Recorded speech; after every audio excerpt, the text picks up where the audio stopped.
Hello and welcome back to the Final Fantasy IX grind, the Skyrim grind, all the grinds. Hey Pen, how's it going? It's been a while, I think. I'm pretty sure it's been a while. How you doing?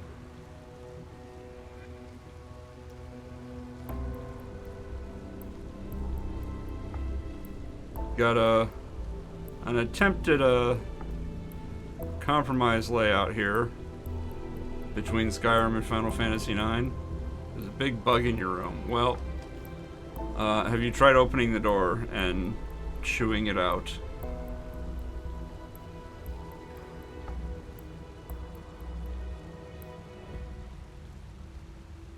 I really hope my character stops climbing the wall.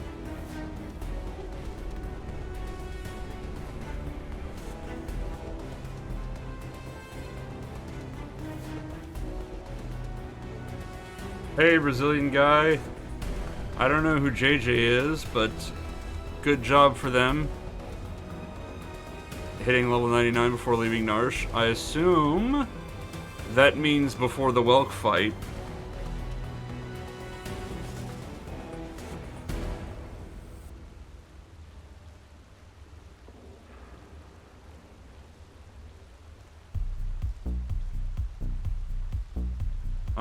I'm hanging in here.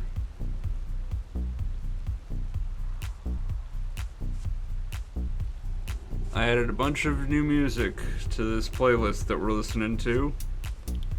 A lot of it's probably gonna get copyright claimed when I throw this VOD up on YouTube, but hey, that's how it goes sometimes.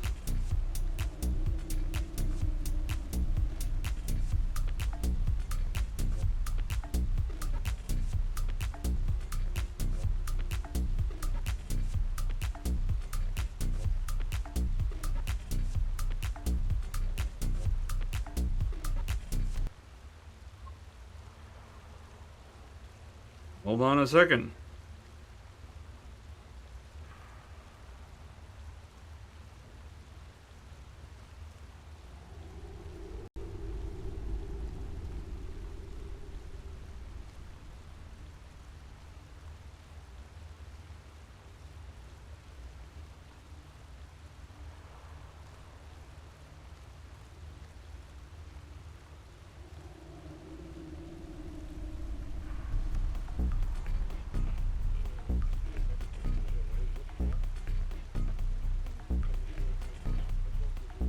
Phone call from somebody that I had to answer.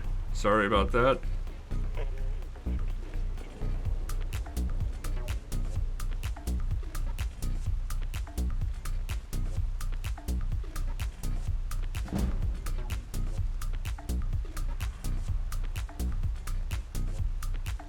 Oh, that fight was over.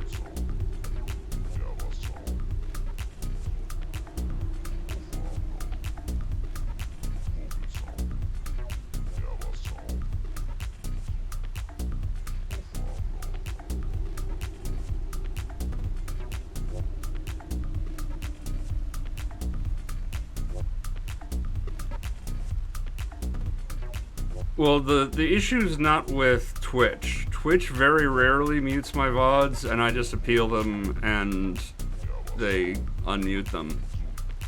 It's when I upload them to YouTube, and YouTube creates a copyright claim because I'm using this music, or, you know, whatever piece of music it is, and then I have to dispute it and say, no, I have a license to use it.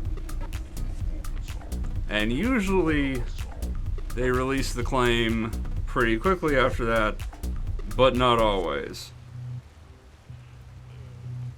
There's, in fact, one episode still in escrow because they're just refusing to release the claim, I guess. Or they're waiting the full 30 days before they do. I don't know.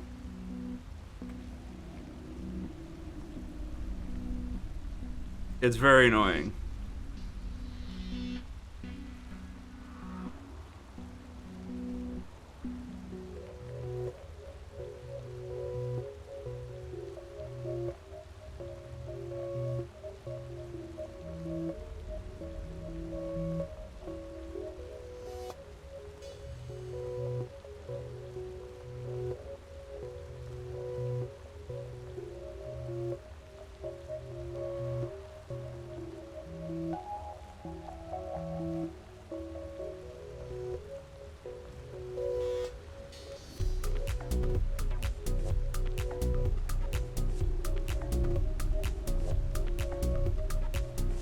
So yeah, we have the new music. We have us. We're still working on the layout.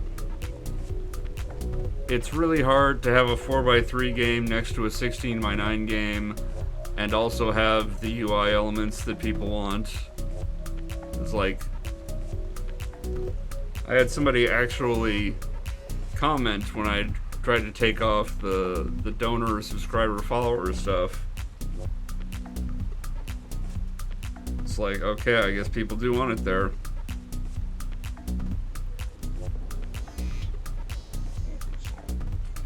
But yeah, I think I just need a better layout in general.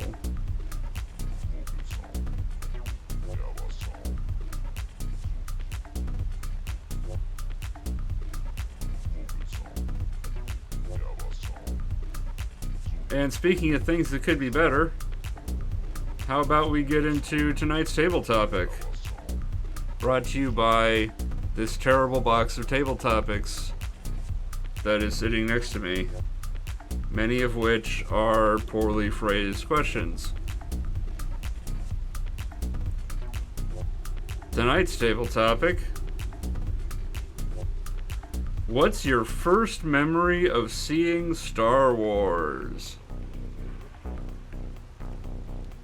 What's your first memory of seeing Star Wars? TM.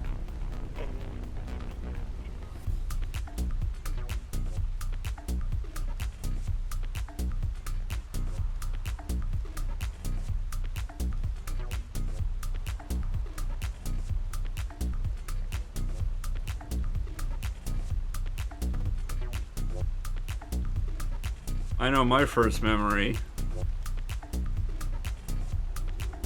was not the first time I saw Star Wars.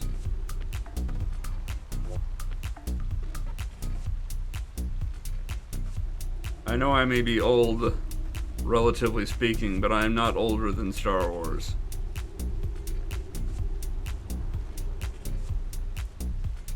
So I'm sure it wasn't the first time I saw it, but the first time I remember seeing it and knowing what it was watching a copy of Return of the Jedi, and I only remember seeing like the first 30 minutes of it or so.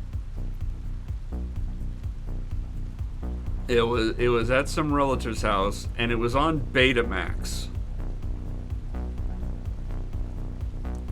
It was a Betamax copy of Return of the Jedi, and I only remember like the Jabba's Palace portion.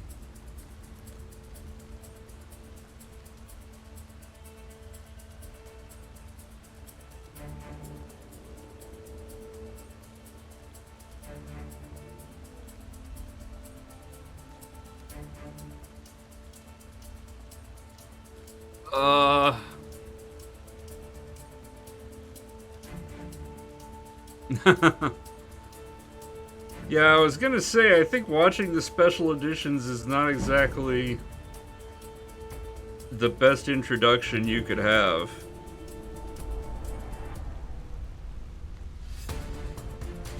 Unless, like, especially like that, where somebody makes you watch the originals and then immediately takes you to see the special edition. That's like the worst way to experience Star Wars. Penn, you got to experience everything wrong with the Star Wars fandom with your first exposure to Star Wars. How did that make you feel? I'm very curious if you actively hate Star Wars now as a direct result of that.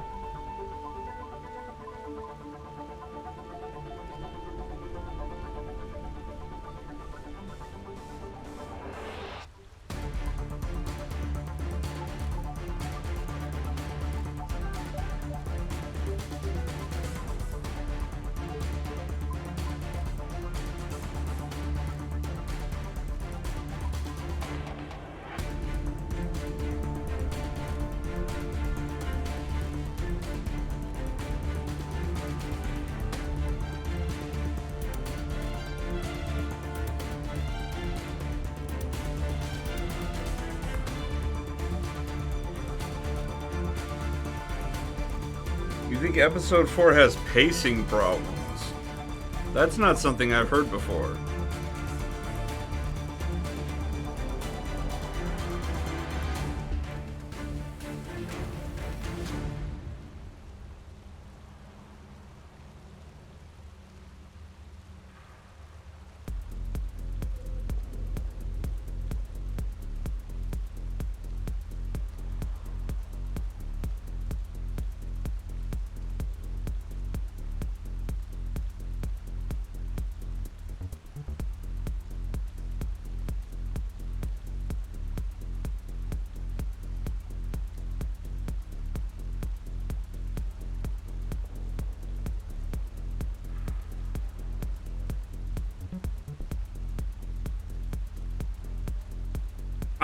I think that's...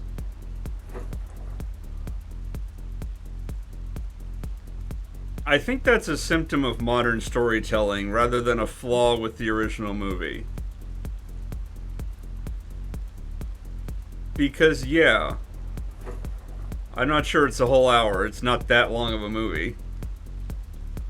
But you are being introduced to the main character, and you are seeing, you know, the classic hero cycle, where he starts out, the call to adventure, initially rejecting the call, having tragedy before he answers the call, and like, yeah, that's all happening at the start. It's modern storytelling that tries to subvert that by having, you know, mid-story exposition or recontextualization of scenes. So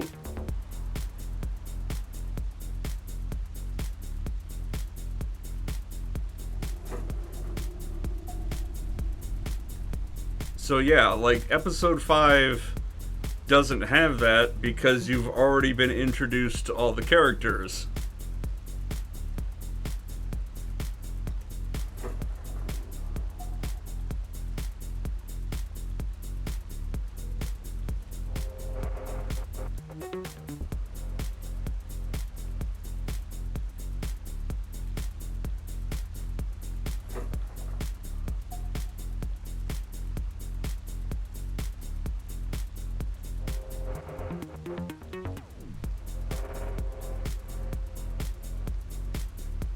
You want to talk about a classic movie that starts slow? Let's talk about a classic movie that starts slow and kind of follows the hero cycle, but not really, maybe? Willy Wonka and the Chocolate Factory. It's called Willy Wonka and the Chocolate Factory. It's halfway through the movie before you see Willy Wonka. There's a whole lot of movie that happens before the actual factory comes into play.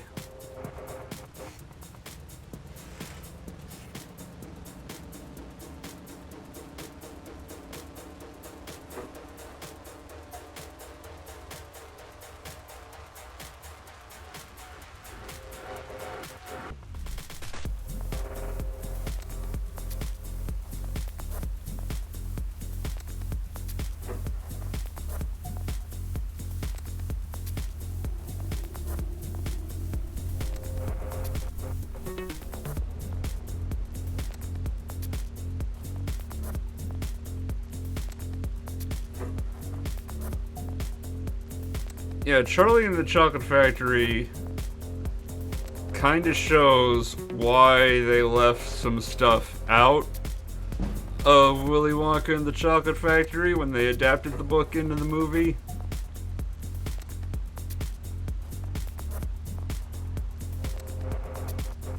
Because, yeah, technically, it's kind of more true to the original book. But that doesn't mean it's better.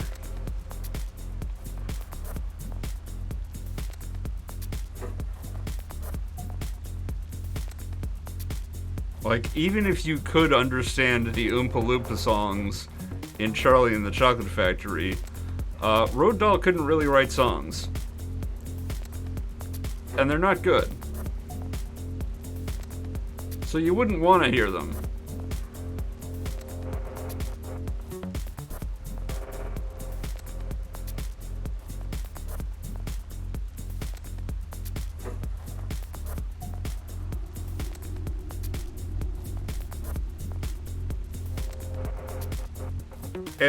And pretty much all of Willy Wonka's backstory that they focus on in Charlie and the Chocolate Factory that comes from the original book, it's like, it's clearly written for 6-year-olds, because 6-year-olds won't question things.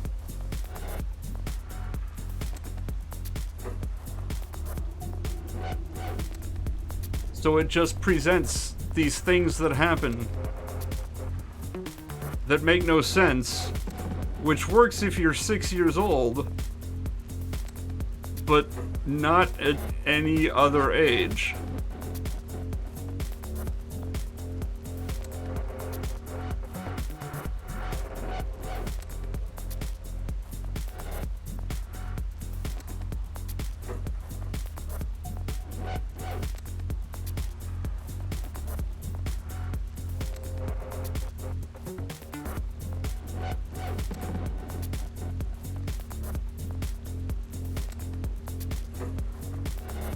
I mean, they didn't really establish it quickly enough. That was another movie where we're gonna periodically continue flashing back to these childhood moments and then slowly recontextualize them by the end to create something. It's not really a plot twist.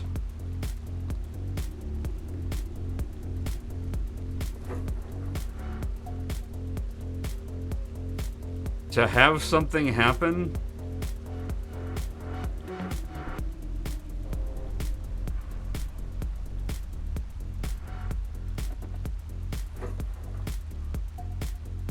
well, yeah, you can't make an entire expanded universe out of one children's book.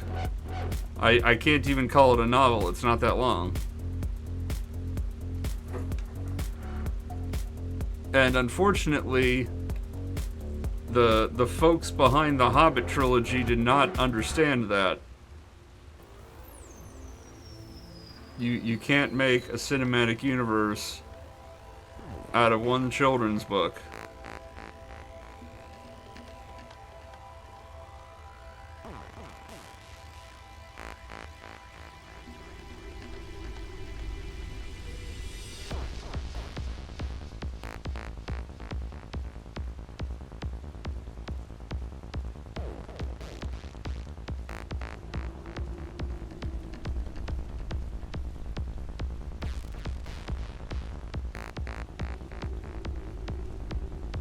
Although now I'm picturing the worst possible thing, where Charlie Bucket and Matilda from the Roald Dahl novel Matilda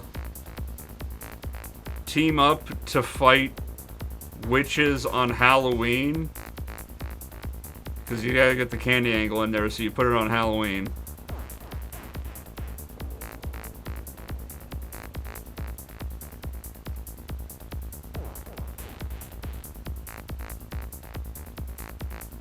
Some really desperate studio executive could greenlight this.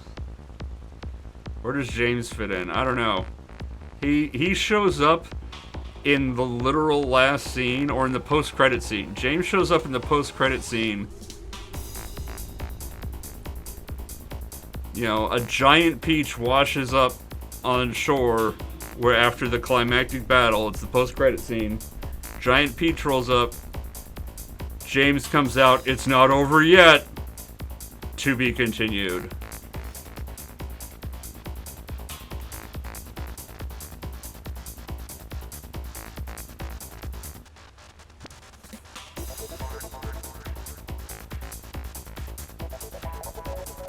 Because, you know, it can't just be one movie. They gotta make a whole series of movies out of it.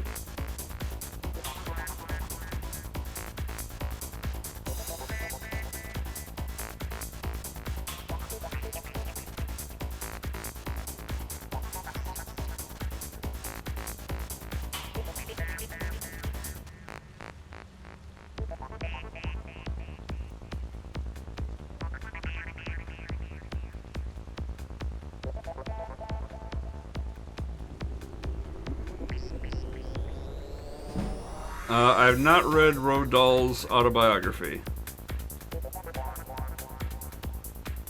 I'm not familiar with his life story. I'm desperately trying to remember what other books that he's written. I know I read some of them when I was a kid. Like, I read Matilda. I don't think I read Charlie and the Chocolate Factory when I was a kid. But I've read... I know it was more than just Matilda. I can't think of what it was, though.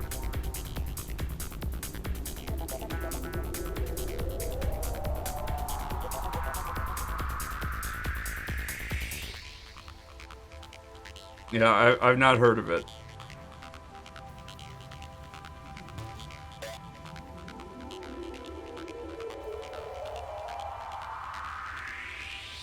Fantastic Mr. Fox, I have not read that.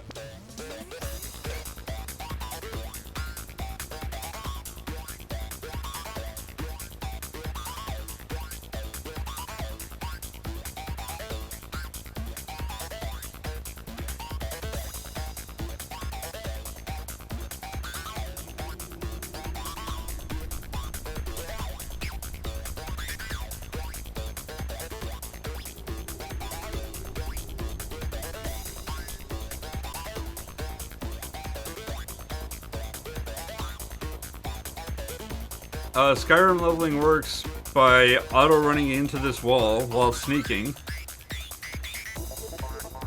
And, my mouse is not... Why didn't I plug in my mouse?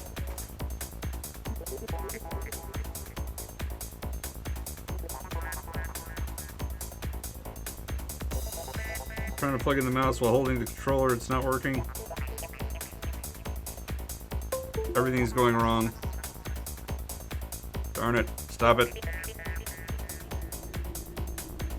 So I'm in the Helgen cave. There's the bear there that you're not supposed to... Or that you are supposed to sneak past or sneak attack with the bow. As the bow sneak attack tutorial. Come on, mouse. Cooperate with me. So I'm just auto-running into this cave wall, which is sneaking past the bear. So I'm leveling up sneak. And as I level up sneak, I level up my character. And then when sneak hits 100, I make it legendary, which resets it back to 15. So I can continue to grind sneak and continue to gain levels. And after I make sneak legendary 26 times and change, I'll hit level 99.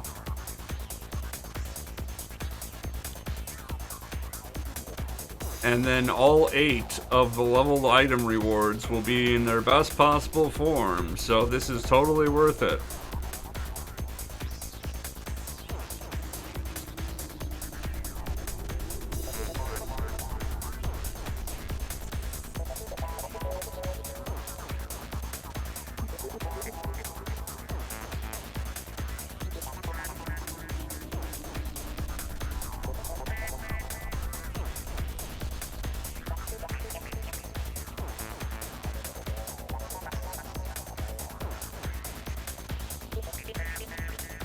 Nope, sneak doesn't care that I'm actually going anywhere. It cares that I'm moving, which is to say I'm using some kind of input, and it cares that I'm near an enemy.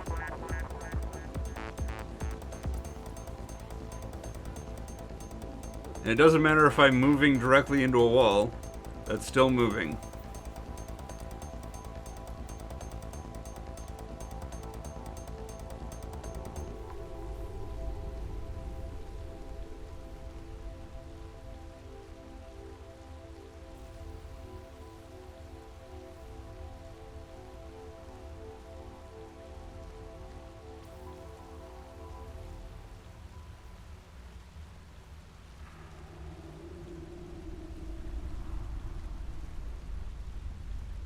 Well, if the bug in your room hasn't moved, that means it hasn't moved toward you, which is still good.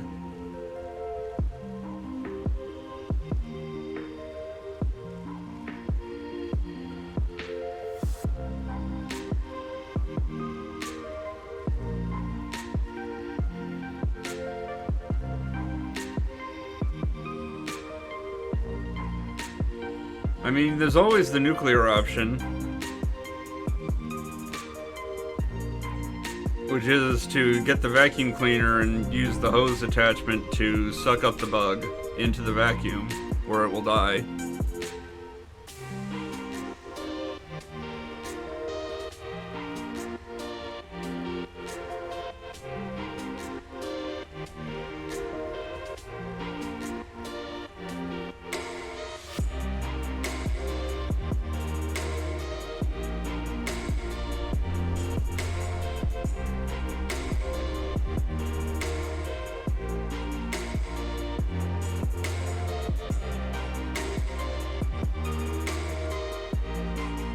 I mean, there's some pretty powerful force at work in the vacuum motor.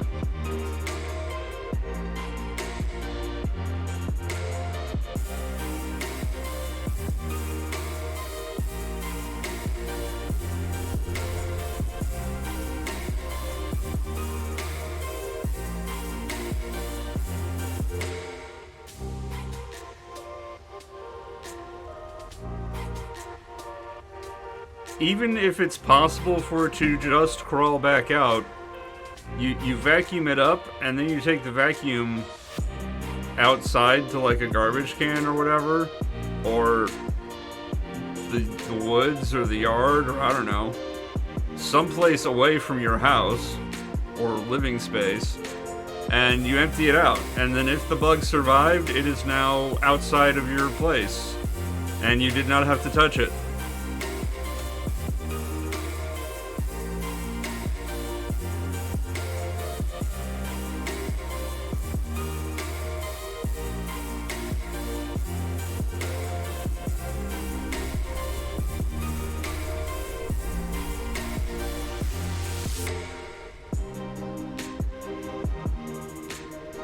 This song is pretty loud, I'm not gonna lie.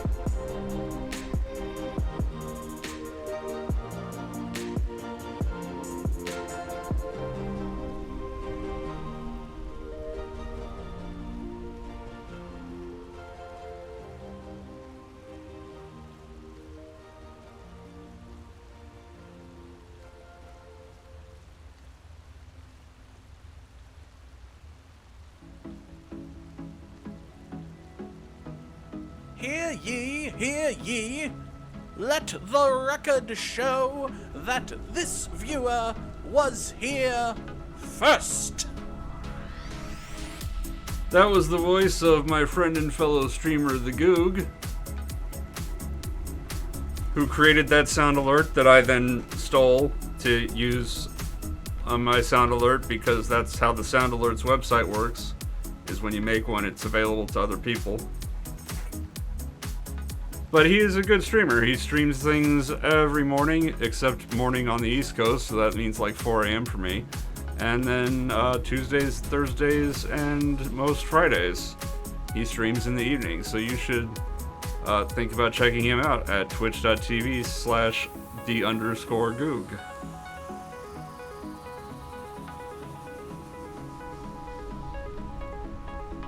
And I don't have a shout out button, or I would shout him out. I know some channels, if I don't know if it's a Nightbot thing or just some other bot, but they're able to do shoutouts to other Twitch streamers. I don't know how to do that. I'm not good at being a streamer, in case nobody noticed this before, but I'm not.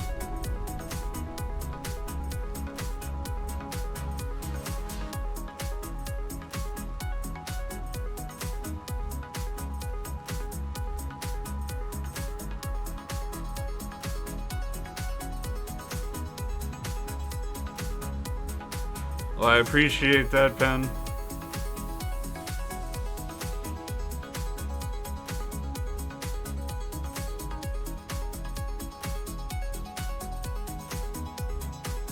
But I still firmly believe that if I actually knew how to market myself, I would get some of these many followers to actually translate into viewers. But as it stands, it doesn't happen.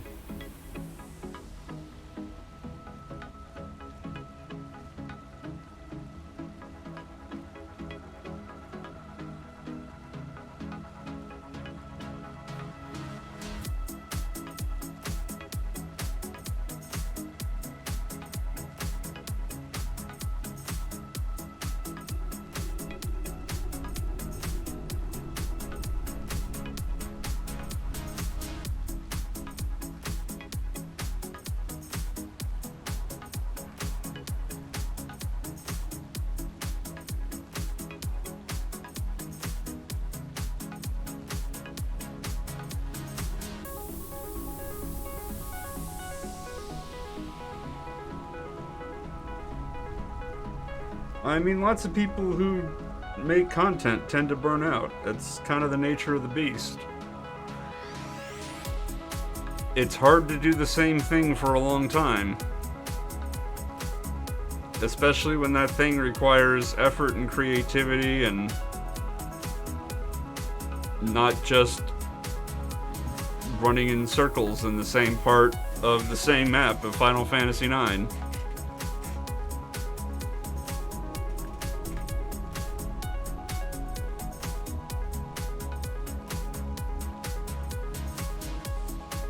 I mean, heck, people even burn out on their hobbies.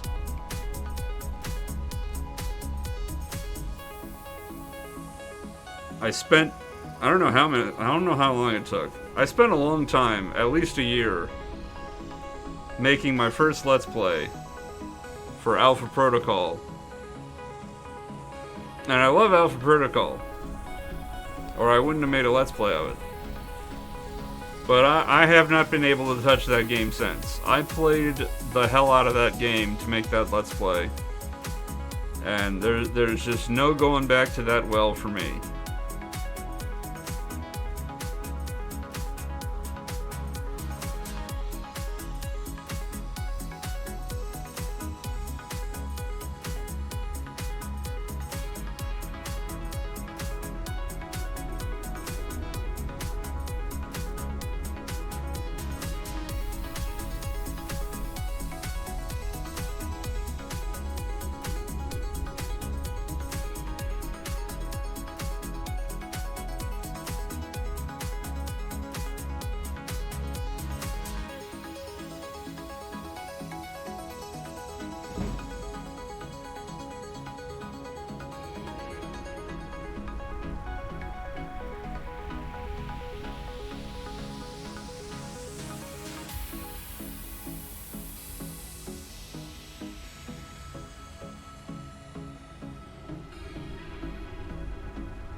I want to say 7?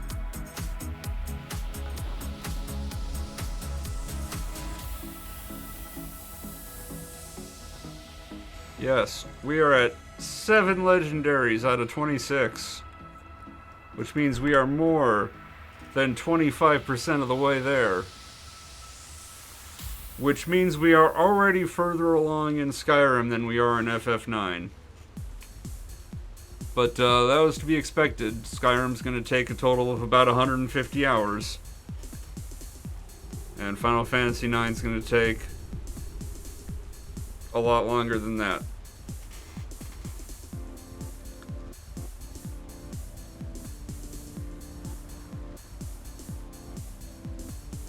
But yeah, we get one legendary rank roughly every 6 hours.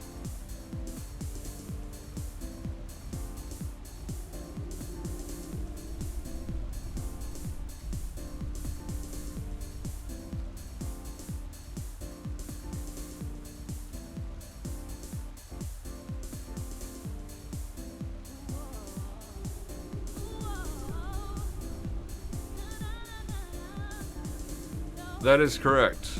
It goes from 100 and resets back down to 15.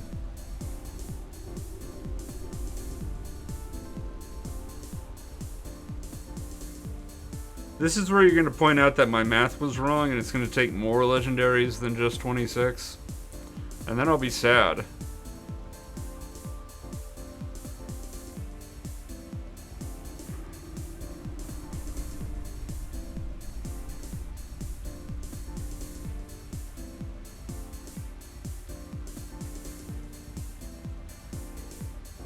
I don't know what you mean by that, Pen. Like, what is the advantage of making a skill legendary? Is that what you're asking?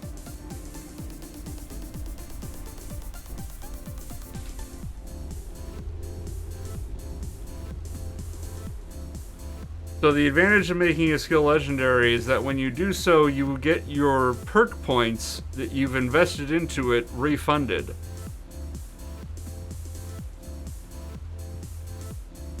So that when you grind the skill again and you gain more levels, you get more perk points. And yes, you can choose to leave it at 100. You have to manually tell the game that you want to make a skill legendary. So what it does is it lets you continue leveling up. I think before Legendary was introduced,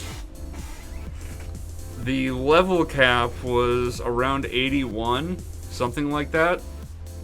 Because once you got every skill to 100, you could no longer gain XP. Because you'd maxed all your skills. And this also meant that you could only have 81 perk points, or whatever the level cap was. So you couldn't invest in all the perks that you might want for a particular build if you want to have all of the skills. Which you clearly do if you're maxing out every skill. So they introduced making skills legendary so that you can reset maxed out skills, keep the perk points, and gain more perk points so that you could get all the perks in the perk tree that you want. So now, there's an effective level cap. I want to say it was either in the 230s or the 260s, like 230 something or 260 something. At which point you had enough perk points to buy every perk in every skill. But much like Fallout 4, there's no actual level cap except for what the engine will tolerate. And after you level up too many times, the game will just crash. Fallout 4 is similar. There is an effective level cap at which point you can buy every perk in your Pip-Boy, but you can keep leveling beyond that until the engine crashes, which is in the thousands in Fallout 4. It's crazy.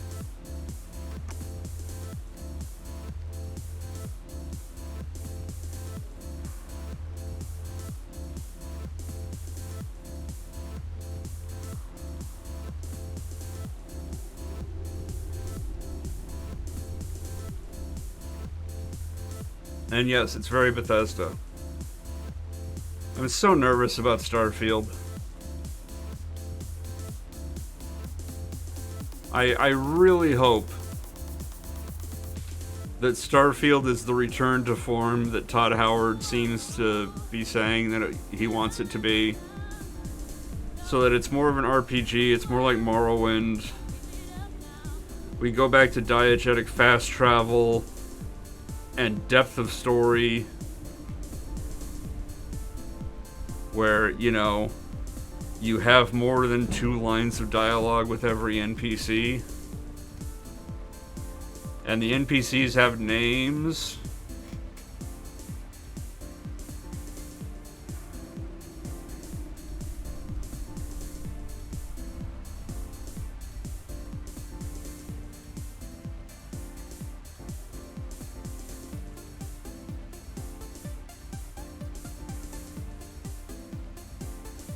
But I worry that instead we're going to get not Fallout.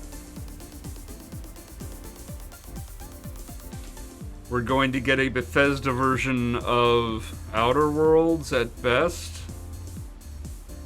And at worst, it's going to be Fallout 4.5.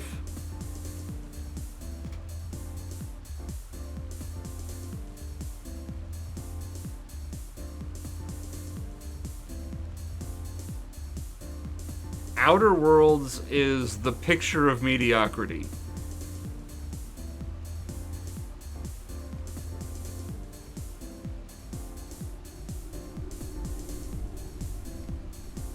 It is just so aggressively average at everything. Nothing's terrible, but nothing's really good either.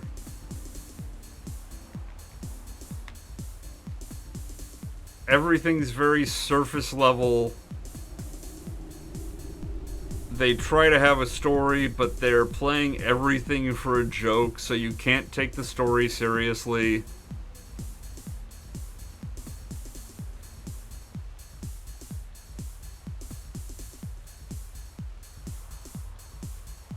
The characters are very, very shallow.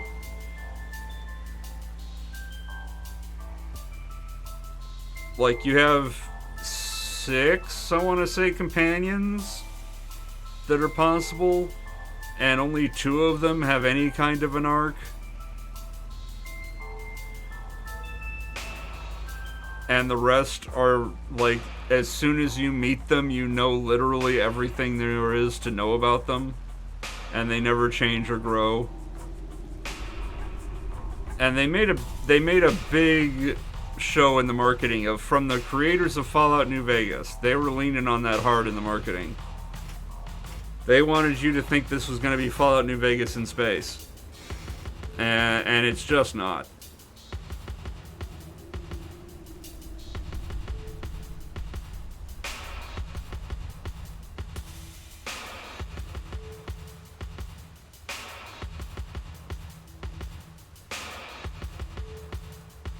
I mean, it's not even that they tried to make a game that has everything.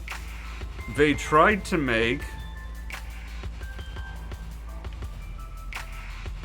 a modern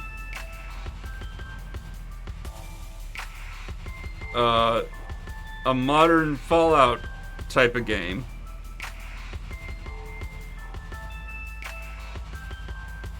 It's not even that wide, let me tell you.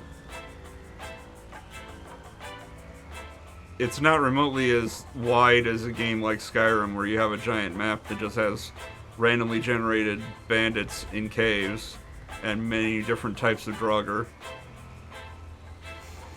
It's you go to different planets and you can walk, or I guess you can run because you're running everywhere. You can run from one side of a planet to the other in 5 minutes.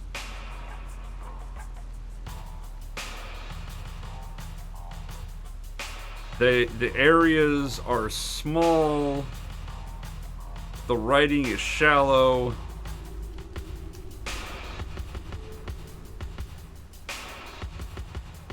They can't build up stakes or drama because they're too busy playing everything as a joke.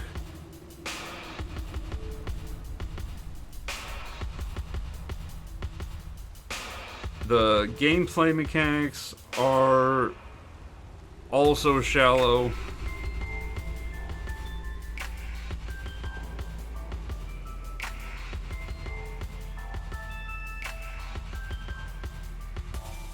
It's like they set out to make a game that was, okay, fans like Fallout New Vegas. We're gonna make our space game, and we're gonna advertise that it's from the makers of Fallout New Vegas.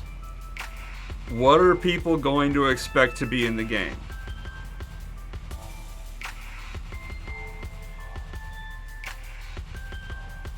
And then they tried to put those things in the game with no thought or effort behind them. Hey, Hulkster 540, we're not talking about Space Cowboys, we're talking about Outer Worlds. Which doesn't have Space Cowboys, really. It has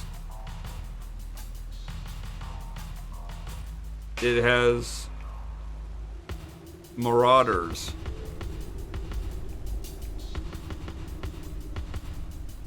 And it has Raptidons.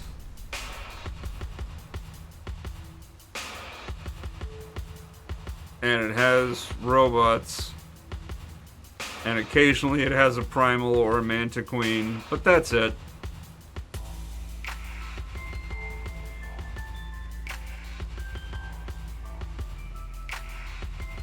Oh, so they looked and like, okay, they're gonna want they're going to want, like, the NCR and the Legion. They're going to want the good faction that you can join and the bad faction that you can join.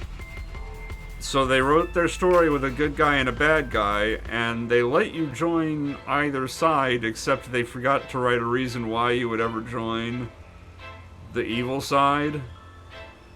Because they give you no connections to the evil side whatsoever, and no reason to ever side with them. And they're just cartoon villains with no plan, and they're constantly just painted as incompetent. So it's not like you're gonna join them because they're the winning team.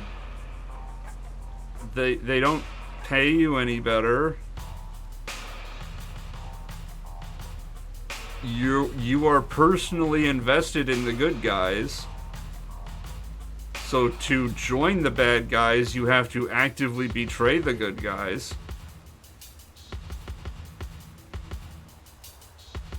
But hey, you can join the bad guys.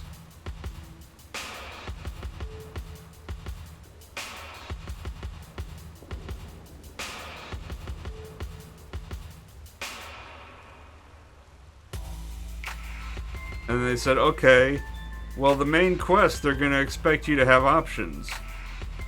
So we're going to write a side for the good guys, the good guy path, we're going to write the bad guy path, and then we're going to write the middle path, where you make peace with both sides, sort of. So they did that, but then they forgot that this middle path is like what they're signposting the player toward. So in your quest logs, if you do the middle path, it yells at you for siding with the Corp. You know, the bad guys. Even though you needed to do the thing to get the middle path that made the best outcome for everybody. And it was clearly the one the designers wanted you to do. But they forgot to write a thing in the journal for that. So you just get the bad path journal entry instead.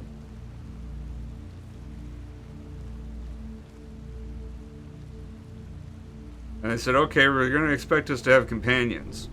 You know, because Fallout New Vegas had companions, and they had companion quests where, you know, they start out as something, and then you make decisions and help them grow, and then it reflects in their stats and things.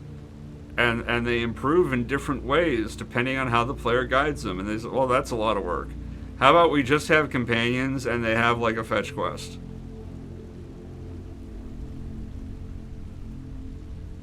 Okay, but can they grow and change? Well, we can do that for a couple, but writing that is hard. So we'll do it for the first two that the player meets. But after that, boy, that's too much work. So the first two characters you meet, their fetch quests have something like a story to them. But there's still no choices for you to make, and there's still no like mechanical impact on their character growth, and it doesn't really reflect in the dialogue at all. But at least the characters on paper, they learn a lesson. But for the rest of the companions, they don't have that. They just have fetch quests.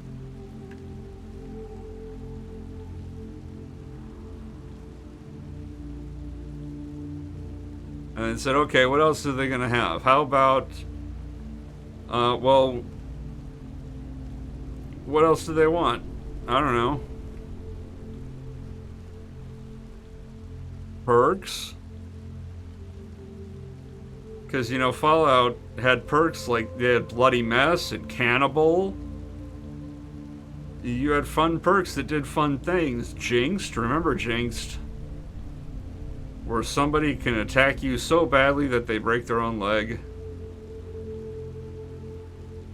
Wild Wasteland. Remember Wild Wasteland in Fallout New Vegas, where all kinds of fun references and Easter eggs popped up, and it was just silly. But it was okay, because you opted into it, because you took the Wild Wasteland perk. Yeah, let's not do any of that. Let's have them run 20% faster if they take this perk. And they can carry 25 pounds more stuff if they take this perk. And then if they take this perk, they get more hit points. That's fun. So yeah, it has perks, but who cares? They're not fun. What else do people expect there to be from the makers of New Vegas? Well, they're going to expect some humor. Okay, everything's a joke. Got it. You nailed it. Everything is a joke. Totally deflate any sense of the story, because everyone's a meme. Lol random. Because that's what New Vegas was, right? It was all lol random. There was absolutely no discussion about the expansionism of the NCR or House as an authoritarian or Caesar's discussion on Hegelian dialectics and really a sense of the direction of the Mojave is going to take as a result of the player's actions. No, let's have all that be jokes instead. Hulkster, how long have I been at Final Fantasy IX? In total has been about 411 hours, I think, when I started. I'd have to check. We'll check after this battle.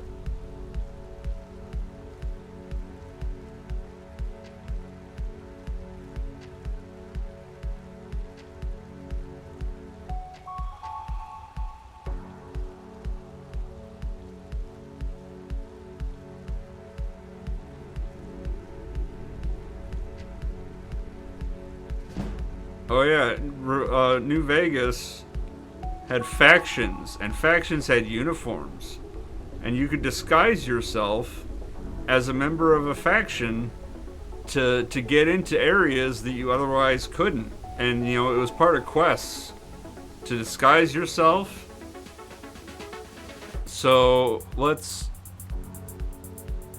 415 and a half hours is how long we've been at this, Hulkster. So yeah, faction disguises are a thing, so let's have faction disguises. Well, we can't because we don't really have factions. Because, you know, we just have good guys and bad guys. Well, let's have a universal disguise kit then. So that when you trespass, you're just automatically in disguise.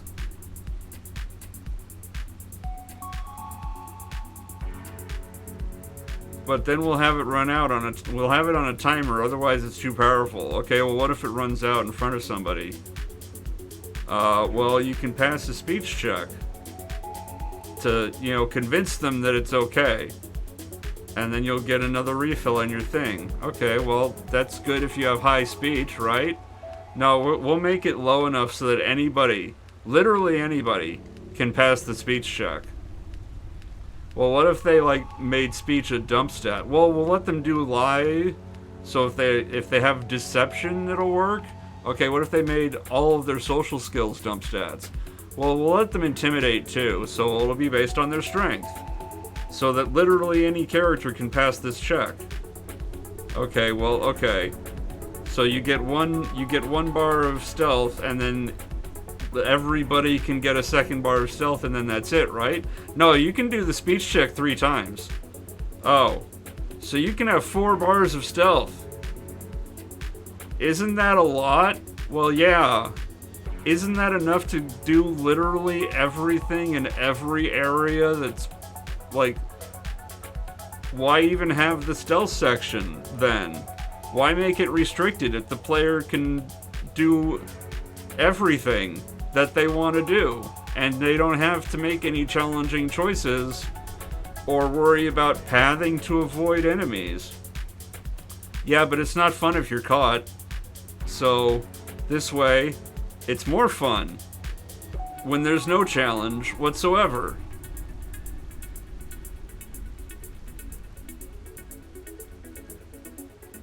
And then they thought, well, you know, that I guess we'll do that, but people are still going to want faction uniforms. Well, how about this? We'll call armor sets, we'll put names of factions in the armor set, and then we'll have characters comment on what armor set you're wearing. And then they started to do that, and they realized that was hard. So in the first town in the game, if you pick up armor that you've looted from marauders,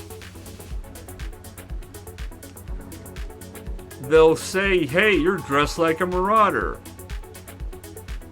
It won't have any gameplay effect. They won't hate you for it.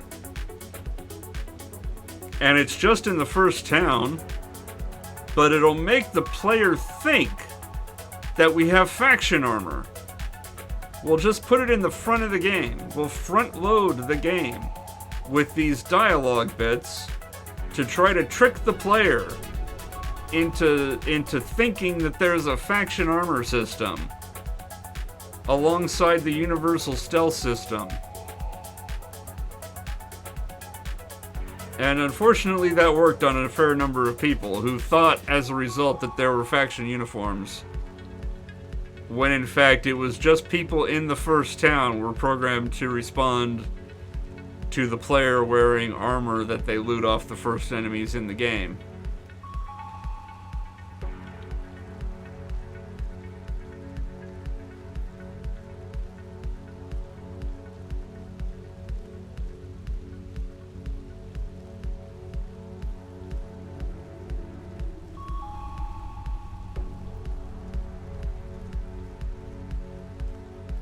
So yeah, they looked at what's in New Vegas and they were like, we should put this stuff in our game. But that's hard. So they only kinda did it. So the game's not good.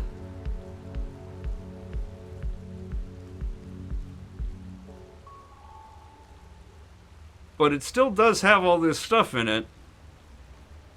And it works. So you can't say that it's bad. So it's just mired in mediocrity. And that's the Outer Worlds.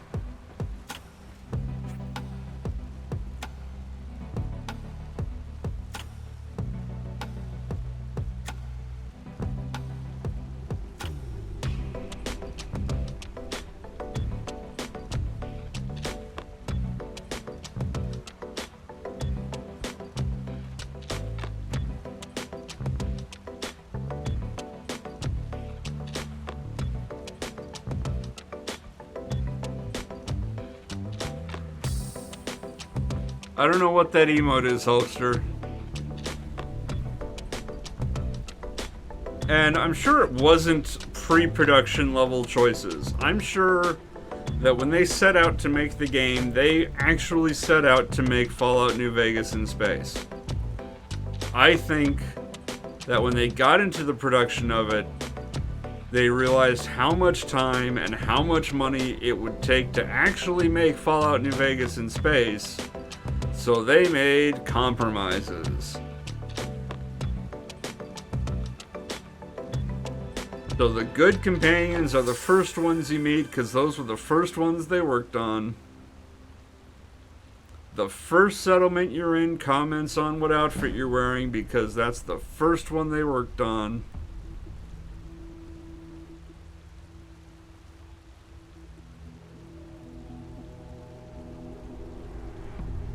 The first main story quest is the best and has the most...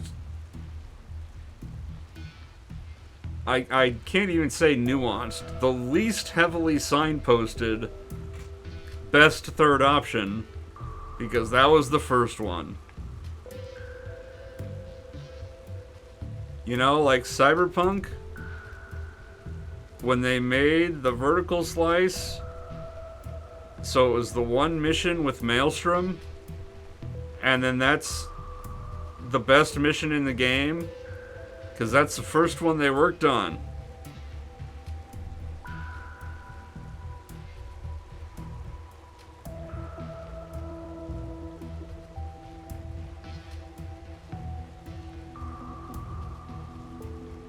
I think they went into it with the best of intentions, but limited time and limited money caused them to, you know, to compromise what they wanted to do, to compromise their vision for the sake of getting a product out the door. So they did, and they did. And then between the buttload of money they got from Epic Games to make it an Epic Games Store exclusive, and the buttload of money they got from people who bought it thinking it'd be Fallout New Vegas in space, they got enough money to justify a sequel, which I think they're working on. They've at least said that they're working on it.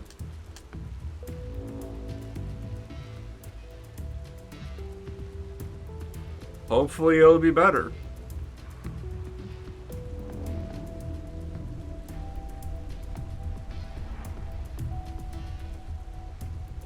But there's no way to really know for sure whether it'll be better or not.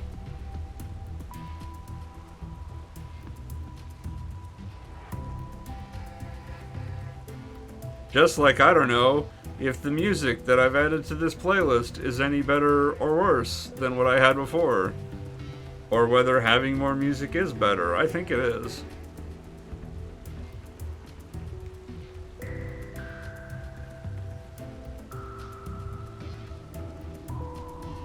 No, the idea of the vertical slice is very important.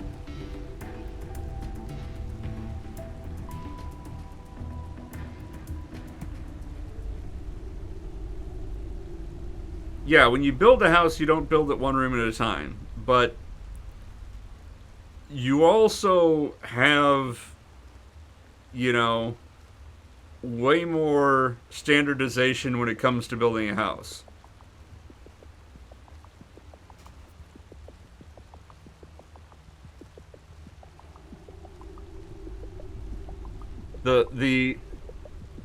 The analogy to a vertical slice is not let's build a room of a house so that we know we can build a house.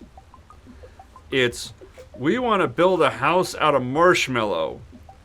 So let's build a model out of marshmallow and see how that goes before we start to build a house out of marshmallow. A vertical slice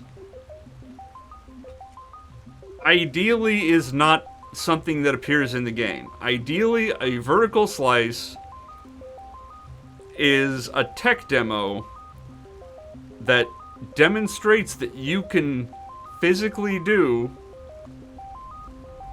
I guess physically is the wrong word, that you can actually code into the game the things that you want to be in the game.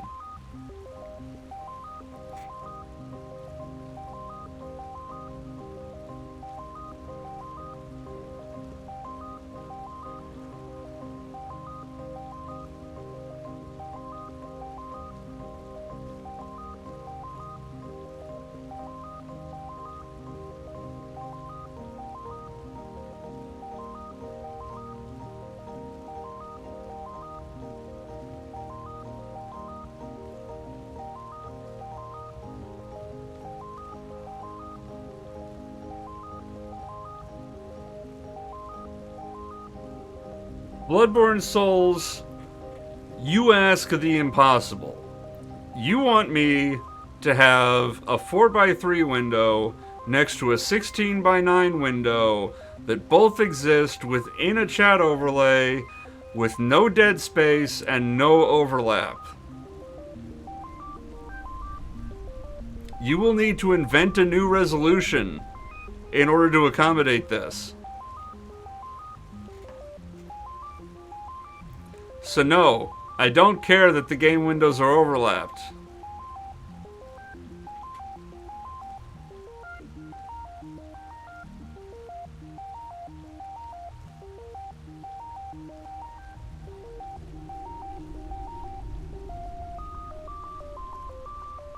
No, Bloodborne Souls needs to create the vertical slice of the stream.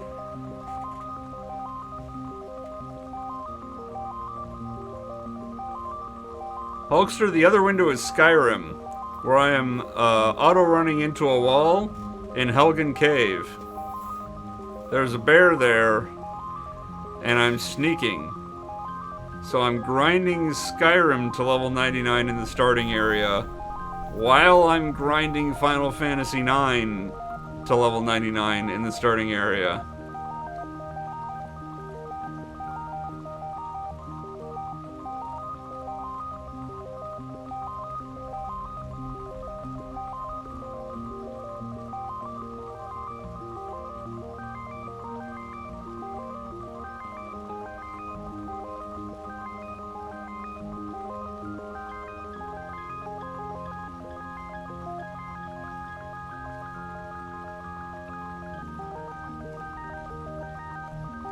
If I make it smaller, you won't be able to see anything. So what would be the point? Like, you would have no chance of seeing what that said. You've got a pretty low chance of seeing what it says right now, because it's crammed into one corner already. But you would have zero chance of reading that if I actually made the game window as wide as just the black bar to the left of Final Fantasy IX.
It's not like there's anything super exciting going on in the Final Fantasy IX window. There are 3 different groups of enemies that I can fight, and I've fought them all thousands upon thousands of times, and the fights aren't going to be any different.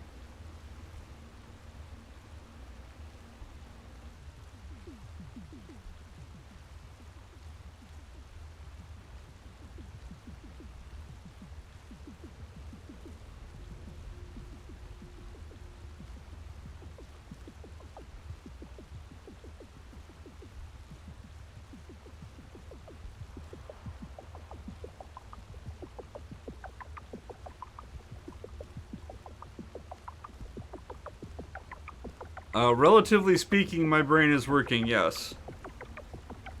As for what game I'm going to grind after this, after I finish Skyrim, which should finish long before Final Fantasy IX does, my current plan is to play a game called The Longing that takes 400 days to beat. As in 400 days of real time.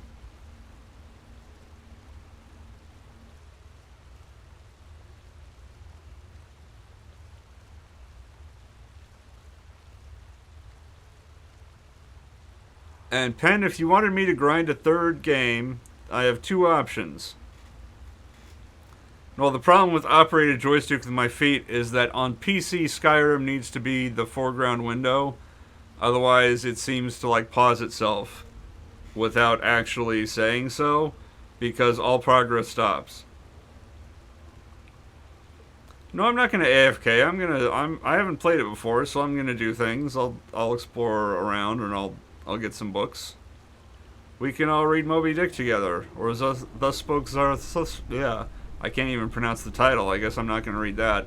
Thus Spoke Zarathustra. Or any of the other books that are in The Longing.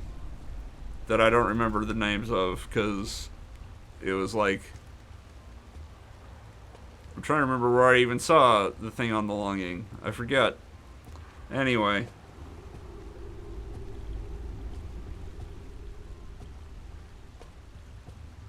No, it wouldn't be a game I AFK with a joystick with my feet. So my two options for adding a third game are, one, I get a mobile game on my phone and plug my phone into the computer and use Samsung DeX to mirror the phone screen so that we have my phone, the game console, and Skyrim all up at the same time. And that's assuming that Samsung DeX will work when it's not the foreground window. Option number 2 is to get a second capture device, like a second Elgato, hook up another console to it, so I have two Elgatos feeding me two different consoles, and then I juggle console controllers or something, and then I have two console games and Skyrim all at the same time. Those are my options. One of these is distinctly more expensive, but also I don't think anybody wants to see me play a mobile game.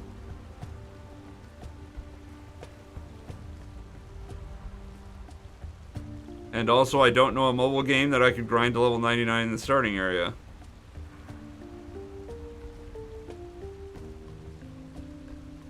Unless I play like the mobile version of...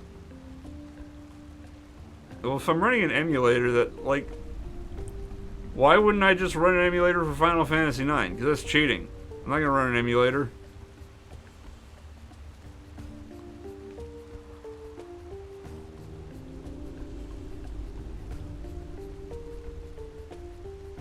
Like...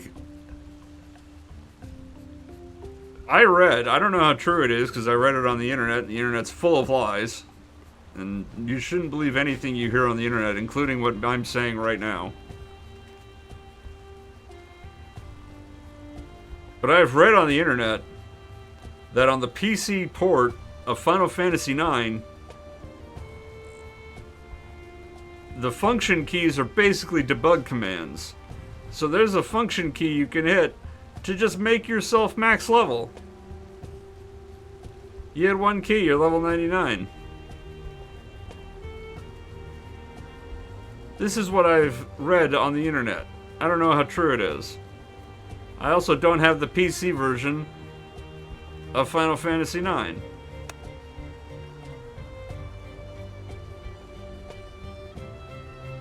This could all be lies. I could have simply read somebody who was lying, or incorrect, mistaken. But now I'm repeating it to you as a warning. Don't do emulated things or PC ports of things and expect it to have the same import as getting to the level 99 in the first reactor in Final Fantasy VII.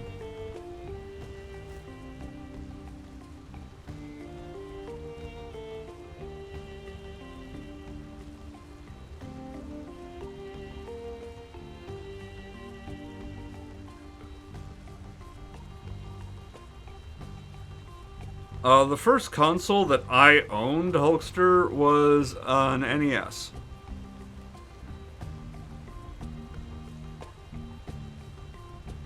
I had previously played an Atari 2600 that, like, my cousin owned or something. And this is when I was a wee bab. But I got a Nintendo Entertainment System for Christmas. It was awesome. That was my first console, and I got a Super Nintendo. I had a Game Boy at some point in there. I think I got the Game Boy before the Super Nintendo. Then I got an N64 and felt horribly betrayed. So I jumped ship to get a PS2 when Sony PlayStation 2 came out. and I eventually got a PS1 as well. And then a PlayStation 3. And for some reason, that generation, I got a PlayStation 3, and I got an Xbox 360, and I got a Wii. But that generation was when I became a primarily PC gamer. So I barely played any of those consoles. Even though I owned every console in that generation, basically.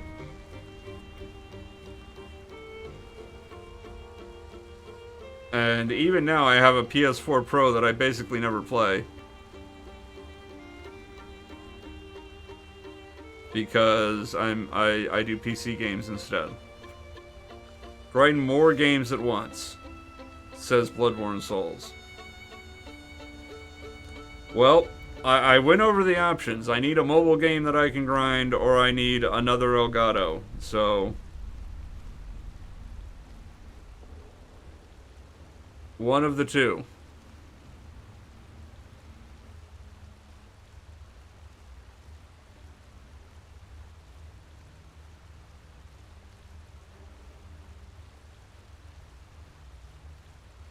And I can't afford another Elgato right now because I just ordered a 3D printer. Like, I say just, it was several weeks ago. It's arriving on Thursday. Then I'll have a 3D printer. And I'll be able to print my own minis and paint them and possibly do Patreon rewards or possibly merch.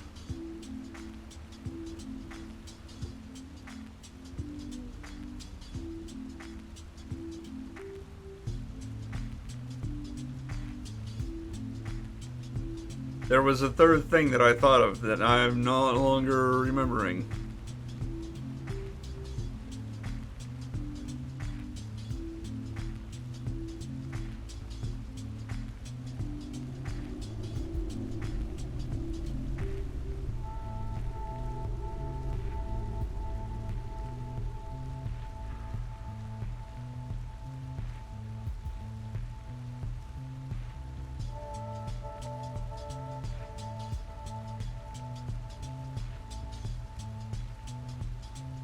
Why can't I remember this? I had a third thing in mind as like a thing I could potentially do to attempt to recoup cost. No, it wasn't to recoup cost. Okay, well maybe this was a different idea that I had, but other idea.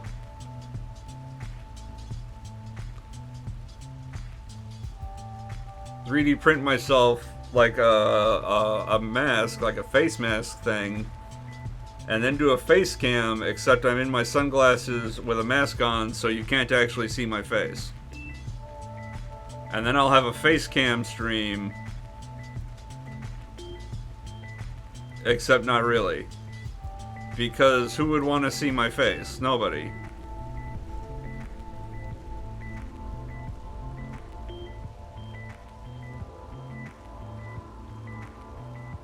Grind something in real life.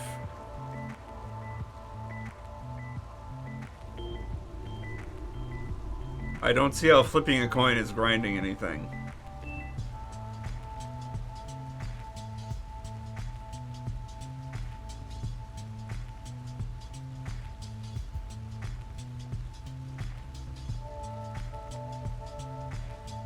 Yeah, I don't think I'd want to do some kind of real life challenge thing. I'm not good at things due to the disabilities.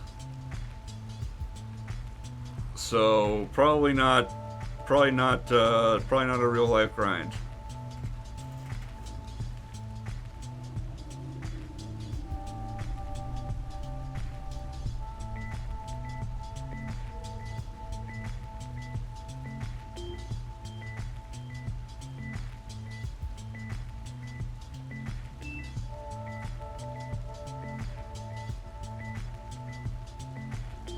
Yes, I do. I wear sunglasses most of the time. Unless I'm in my room, not on my computer, where I can just have the lights out, then yeah. And especially if I'm going to have a face cam. Because I'm going to need, like, the lights up so that there's actual light for the camera to pick up.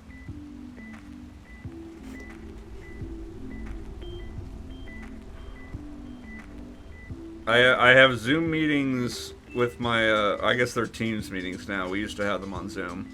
Now we have them on Microsoft Teams. Because we had to switch over to all Microsoft systems. Anyway, I have video meetings.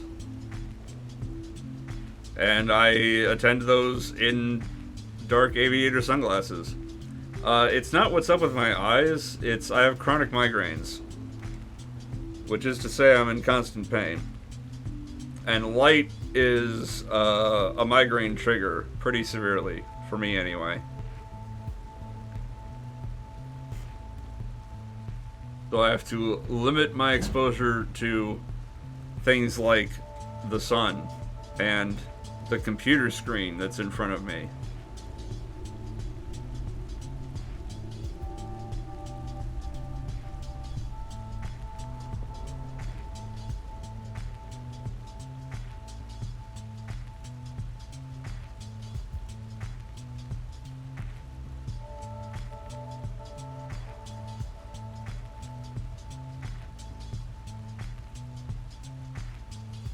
So yeah, when I'm inside stores or restaurants or any place, I wear sunglasses. I'm not entirely sure. All my glasses have blue light blockers, and I've got, blue light turned off on my monitor. I don't know, like night mode or whatever it's called, to reduce the blue light. And all of that's supposed to help. I don't know if it actually does, because it's not like I experiment by turning it back on. And like I said, all of my glasses have the blue light blockers.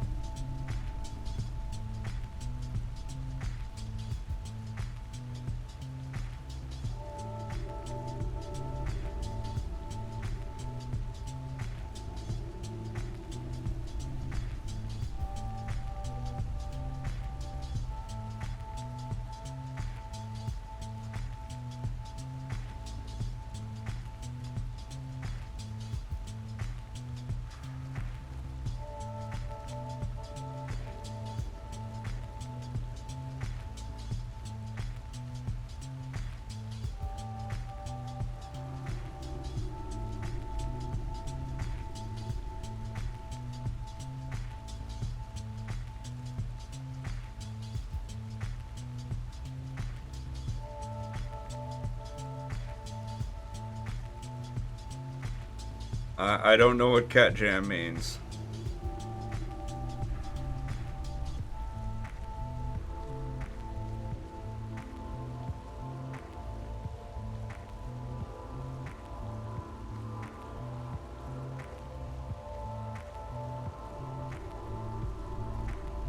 Maybe that was supposed to be an emote. I'm not sure.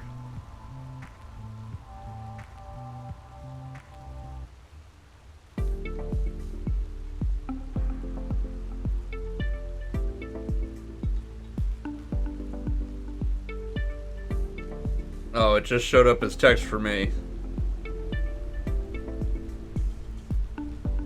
That showed up as an emote. I don't know what that is, Ben.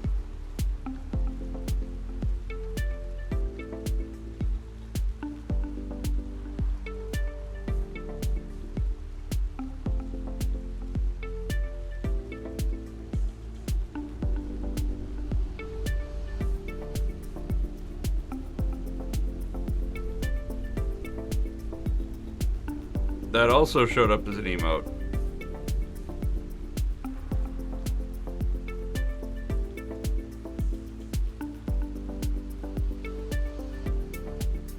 Yeah, I just have Twitch chat docked to OBS, so I don't think it's fully featured.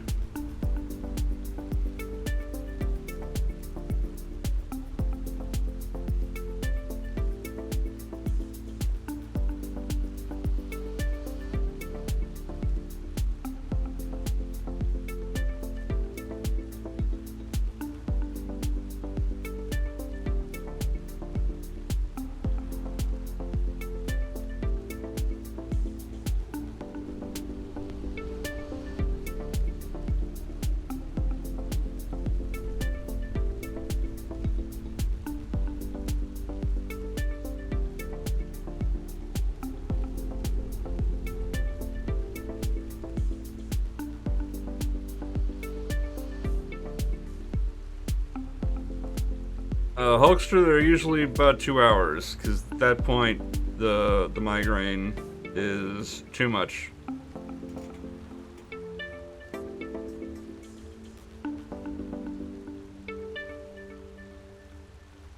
I think the last stream I did, I actually had to cut it short because my head was not cooperating.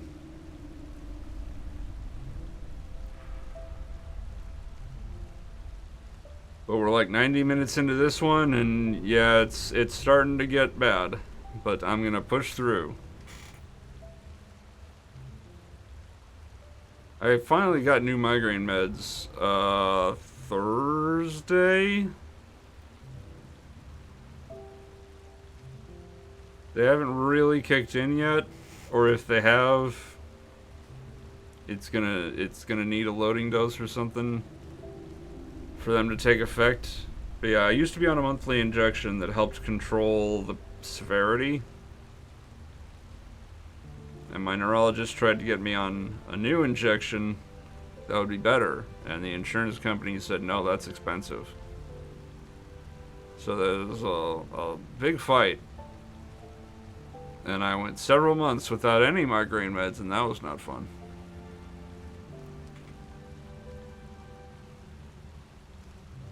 On Thursday, I finally got a different migraine med that is going to work pretty much the same as the old migraine med. But then when it's shown to not work any better, maybe the insurance company will improve the new migraine med. Bloodburn Souls, the yellow hue thing is a glitch with the HDMI converter. I have no control over it. I just need to replace it.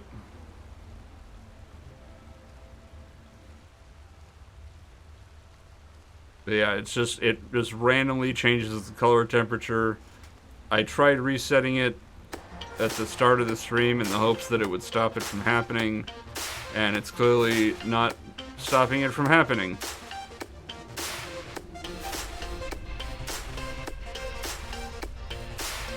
But it's not happening right now, I don't think. I think it just was on there briefly.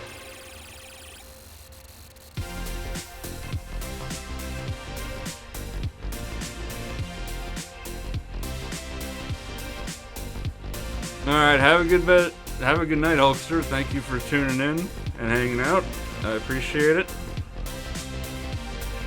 I can't talk properly anymore, but you know what I mean, I hope.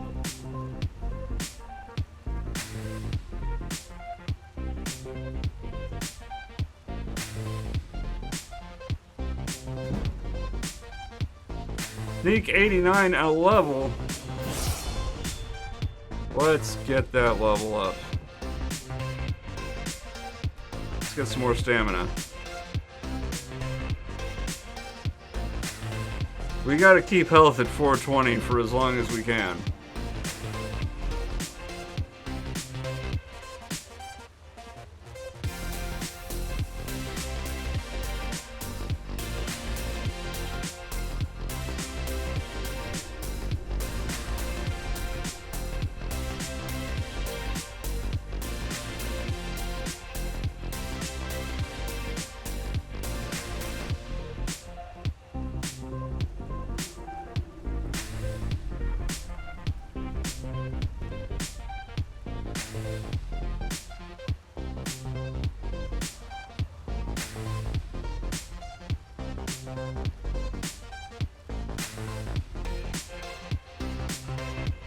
AK squared.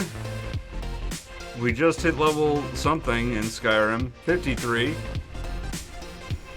Mere moments ago. And we're less than 53,000 XP away from level 63. So it kind of lines up? Not really. Look, I'm trying to stretch out the import of these numbers. Because when you're grinding levels, all you have to go by are numbers. So you try to divine meaning where there is none. And you go slightly mad when you start seeing numbers repeat. Even though it's pure coincidence or not even there, and you're just imagining relationships that don't exist. But what else can you do?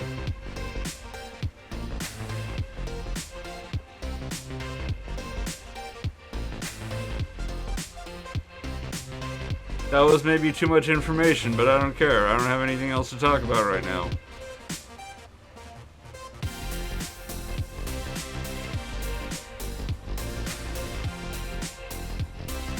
Could you imagine if every time I ran out of something to talk about, I pulled out a table topic instead? I would have no table topics left very quickly. I would go through this whole damn box in like 2 streams. It would suck because table topics suck.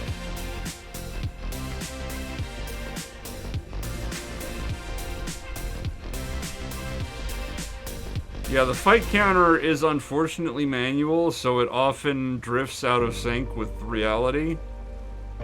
But it's mostly accurate, and I do occasionally reconcile it.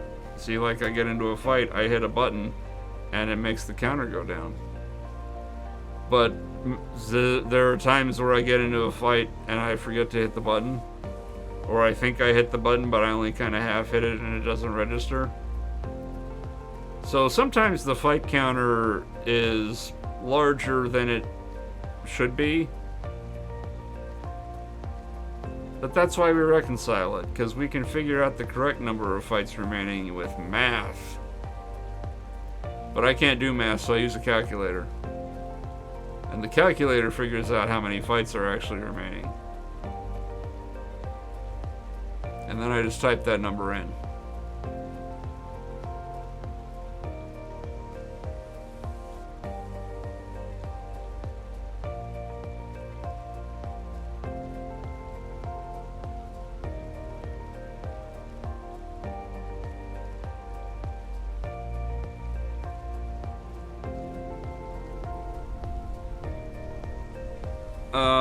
Probably not, if I'm honest.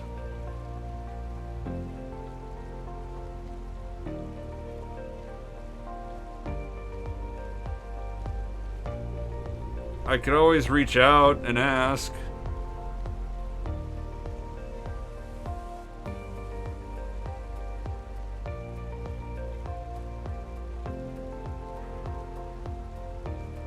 Because, I mean, that's how the first article got written about me.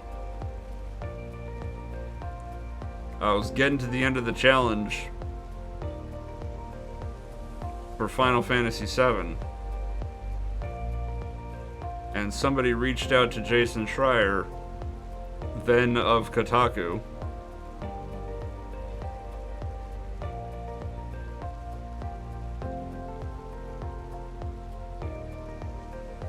And we did our little email interview, and the day after I finished it, he published the article. And then a bunch of other games journalism sites picked up that article from Kotaku.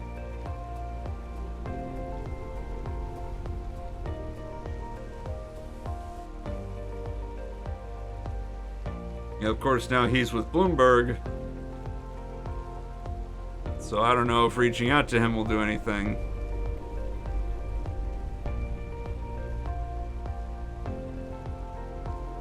But who knows?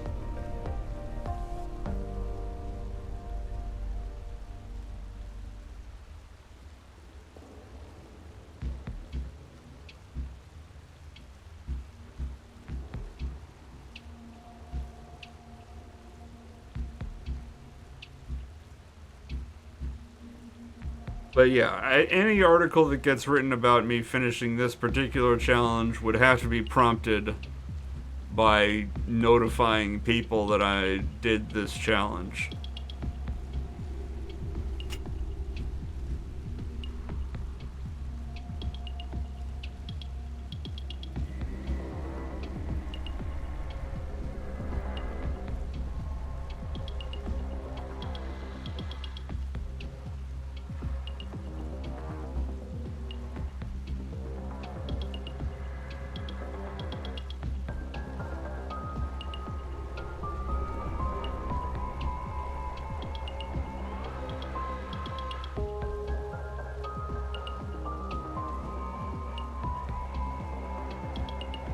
I mean, I could tell Cybershell, and he might eventually make a video about it, but probably not, because there's no narrative to it. That's the thing. The Final Fantasy VII grind had a villain. It had an antagonist. It had a narrative. This has no villain. This has no antagonist. And the only narrative is that I will have done it on all of the Final Fantasy PlayStation original games. 7, 8, 9 tactics. All done, all on the same memory card. That's the closest thing to a narrative that this offers.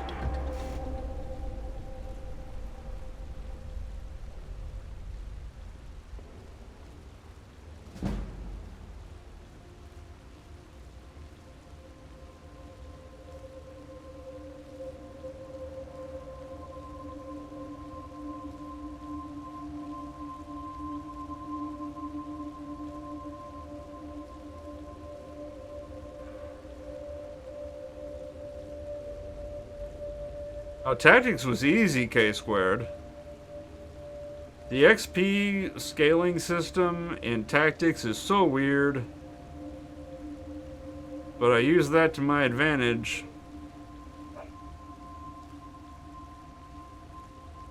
I did the intro fight. And then it only took me I think there was a story fight in Mandalia Plains. I honestly don't remember. I'm pretty sure there is though. So I did 2 story fights. And then the random battles, like, only because I broke it up into 2 sessions did it take me 2 random battles to get to level 99 in Tactics. I could have done it all in one if I didn't have a break in the middle. No, the K-squared, that's the beauty of it. So in Final Fantasy Tactics, when your character takes an action, they get XP for it. And the amount of XP they get is based on the level that they're at compared to the level of the target of the action. Where if they're same level, they get 10 XP, and then if they're higher level, they get less, and if they're lower level, they get more. And you always gain a level every 100 XP you get. Which means that if you take an action targeting yourself, you always gain 10 XP, and it takes 10 actions to gain a level. So you take an action targeting yourself enough times in one battle, you get to level 99 in one battle.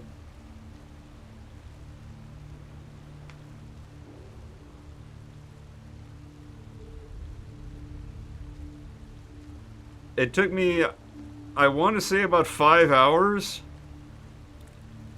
to get to level 99 in Final Fantasy Tactics, and only because I had to stop in the middle, because I couldn't make it all 5 hours in one sitting. That's the only reason it took me more than one battle.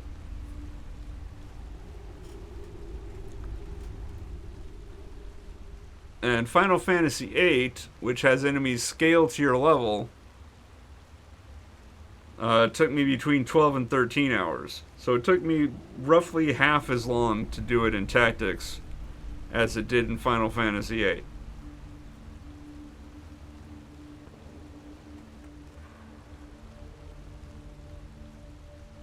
And Tactics is a fun game, but I think that's another game that I was just burned out on.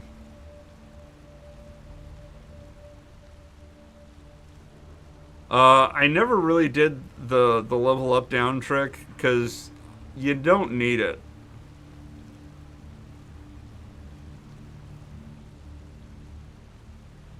You can cheese the game just by mixing and matching jobs to the point that levels are irrelevant.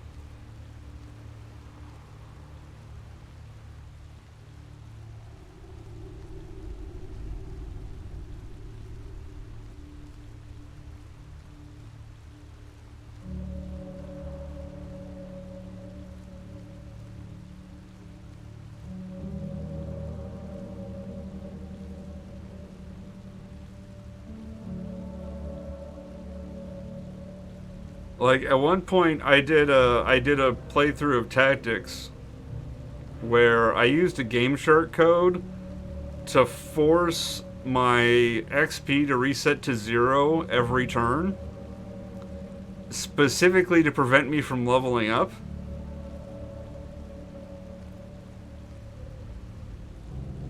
And then I played the game at level 1 for the whole game, solo Ramza. So all I used was Ramza. I didn't use any other characters. I only used one, and he was locked at level 1. And I beat the game that way. And it was pretty easy.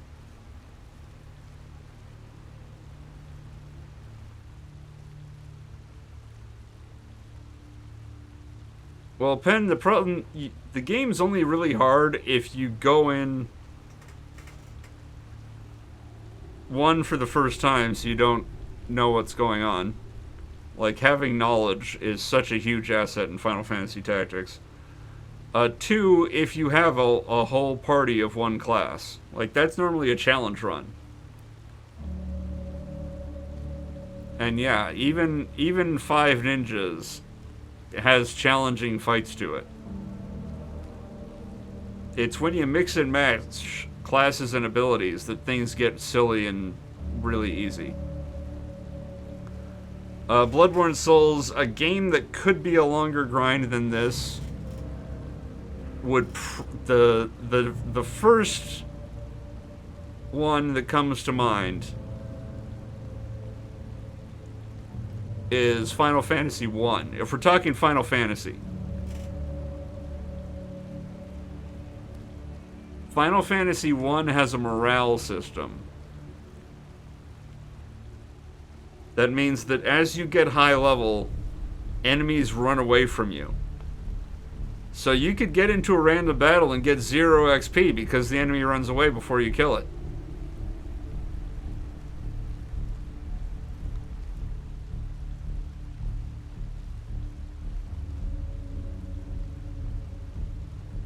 Yeah, Terravan, that's more of a trophy hunting or achievement hunting challenge rather than a level grind. But yeah, Stanley Parable having the troll achievement of don't play the game for 10 years is definitely just the game creator screwing with people.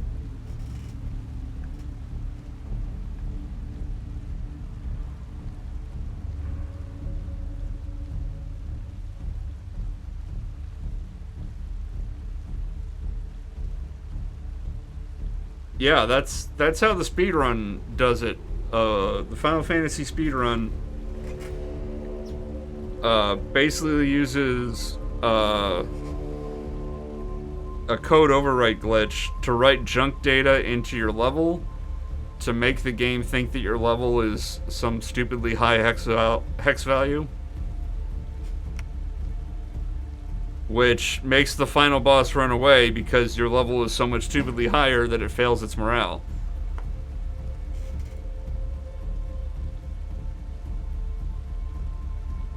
Terravan, I am not familiar with this visual novel that you speak of. Mostly because I don't play many visual novels.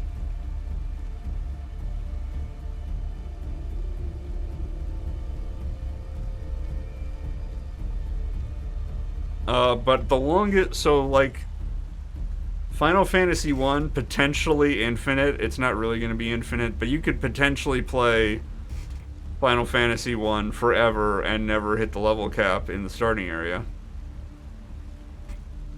Because your morale will outstrip, or your level will outstrip the enemy's morale values in that first area, around Corneria.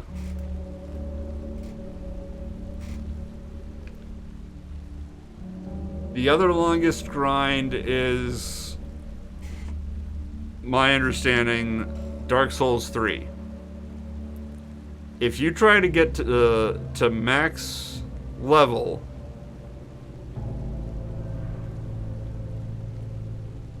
in Dark Souls 3, before the first boss, somebody did the math on it, and it would, like, playing optimally constantly, in order to get to max level, would take over 400 years.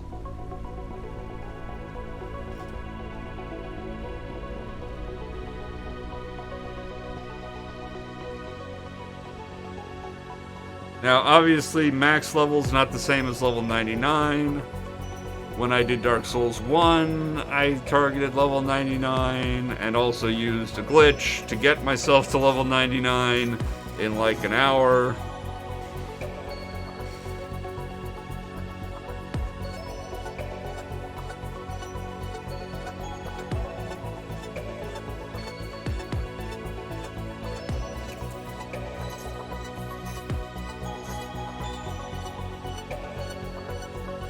I've never played an Animal Crossing game, but I'll take your word for it that it's possible to do that.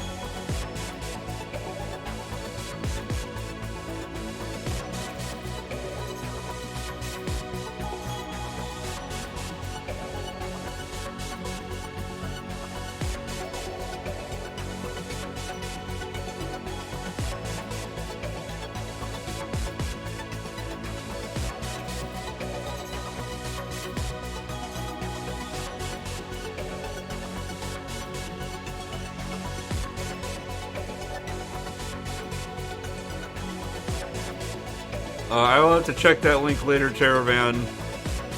I can't click away from Skyrim or it pauses itself.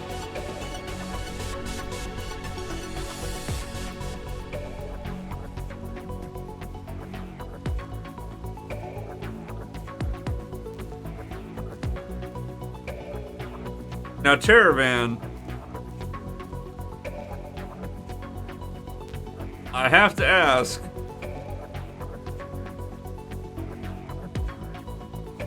what's to stop somebody from just telling somebody else what the code is, and then somebody else enters the code and gets the achievement without baking the cake and sending the email to the dev?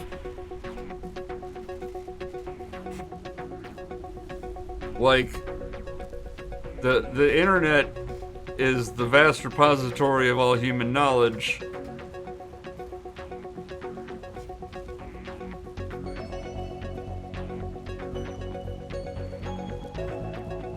Yeah, it's hidden time-based checks. I don't know what that means in this context.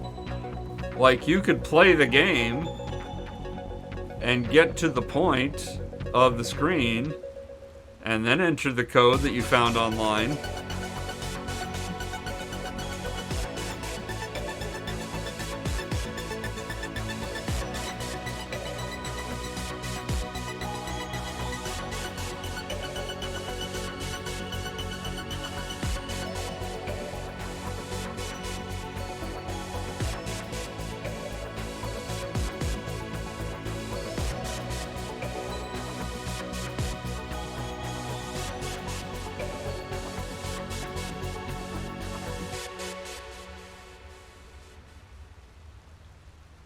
Also, I would just tell the character I baked the cake in advance because I know you like strawberry cake, and there you go.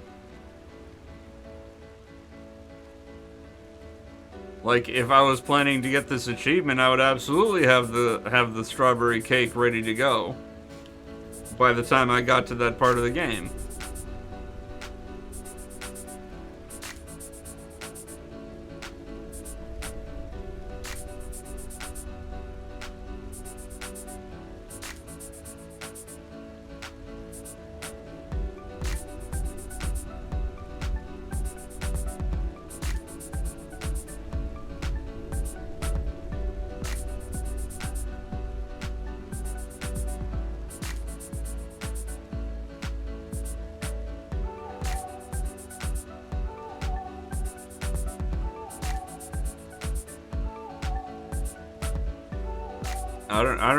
I don't know, Terraman. I don't plan to play the game myself to put any of this to the test. I'm just asking questions.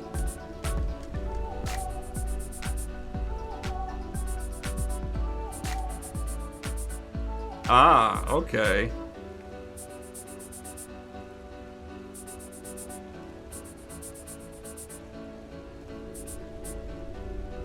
What if the dev,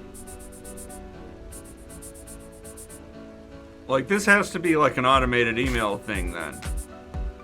Because if the dev, like, what if the dev lives in a different time zone? So you email the dev,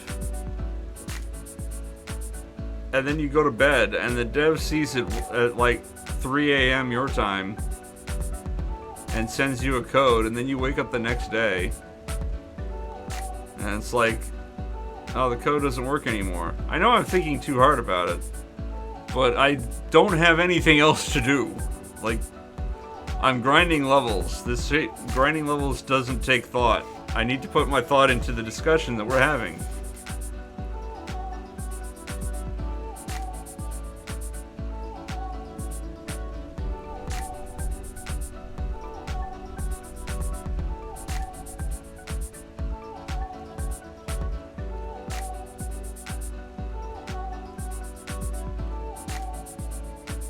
Yeah, I would spend those 12 hours making a cake then, and then I'd have the cake ready.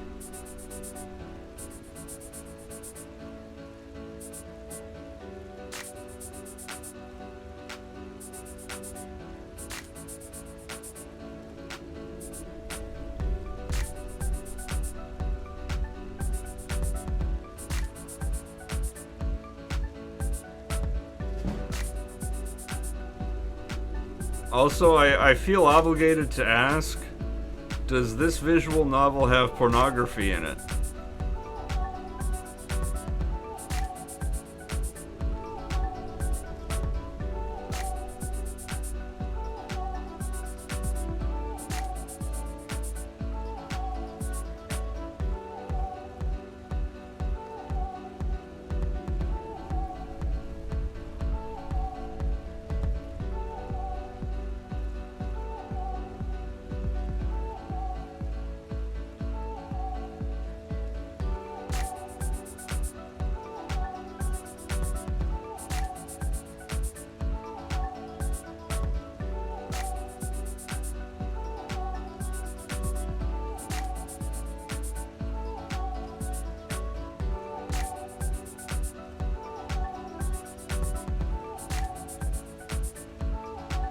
Oh, is this not a game that you've played yourself?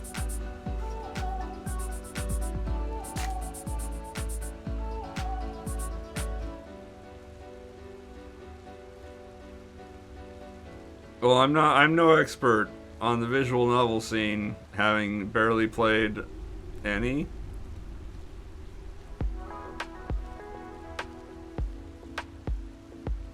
Teravan, you seem like somebody who goes after achievements. And this seems like a game with achievements.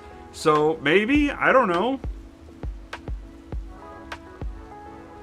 You are a well-known achievement hunter. So, it may well be that you play this kind of game for the achievements. I don't know. Apparently not, though.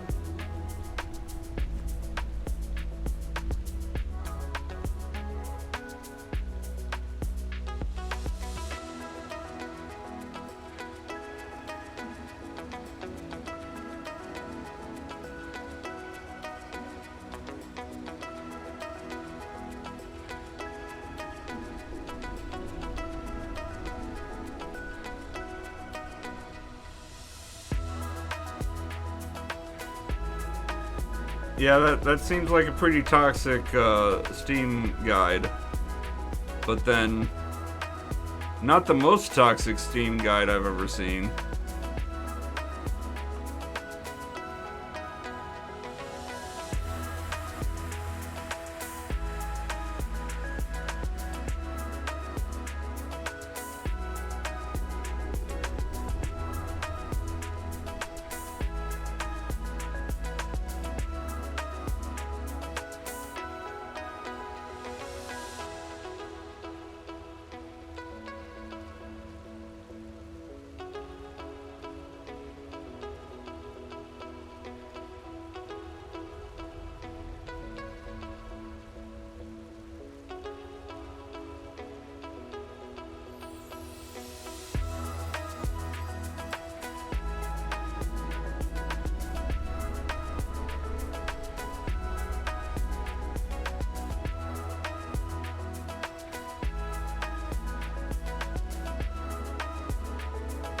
And I mean, you say not good modern games. Maybe you mean that as a conjunctive form. But like, you've played modern Mafia games.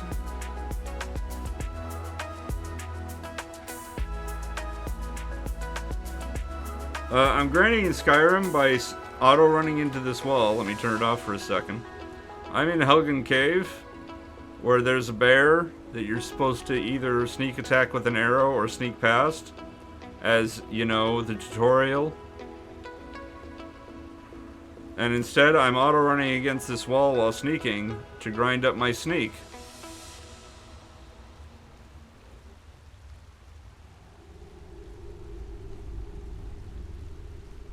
And that's how I'm gonna level the 99 in the starting area.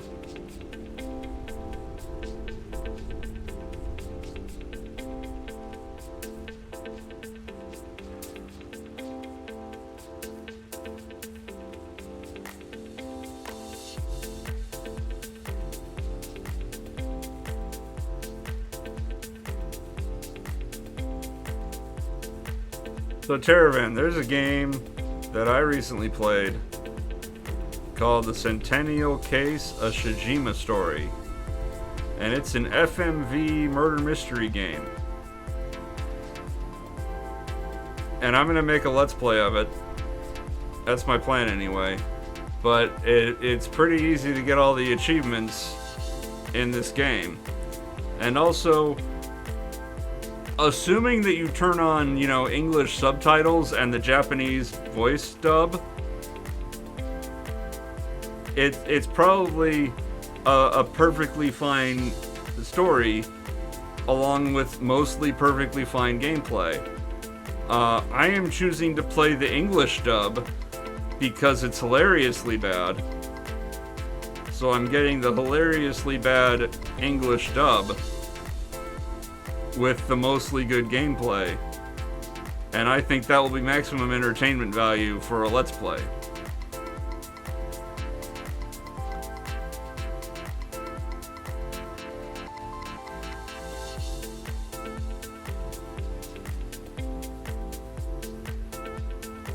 I don't think the game includes a butler.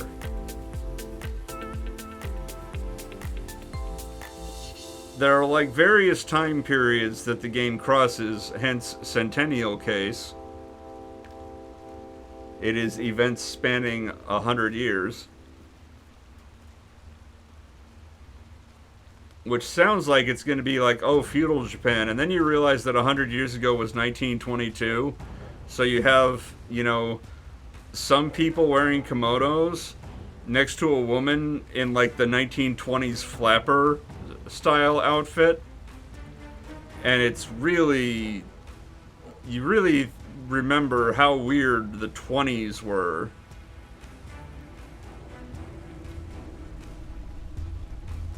Where it was like the transition toward modernity.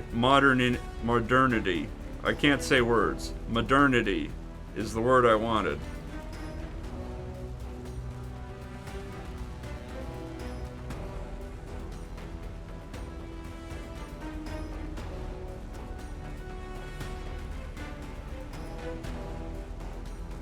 So yeah, that it was a little jarring going into it thinking, okay, I'm gonna see some like feudal Japan samurai type peoples in the 1800s. No. 100 years ago was 1922. We got post World War I. We got dudes in suits and girls in flapper dresses next to dudes in kimonos and girls also in kimonos.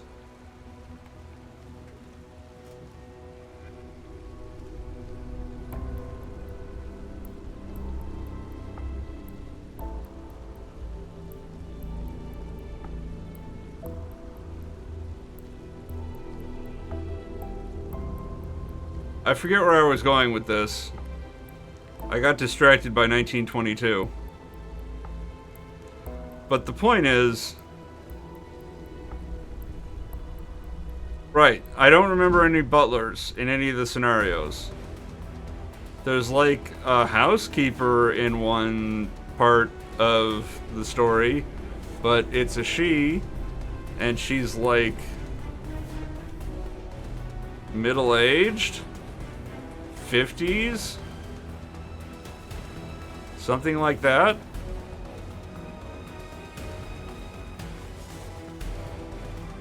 But yeah, there's a part that takes place on an estate, and there's a family, and they have a gardener and a housekeeper, but no butler.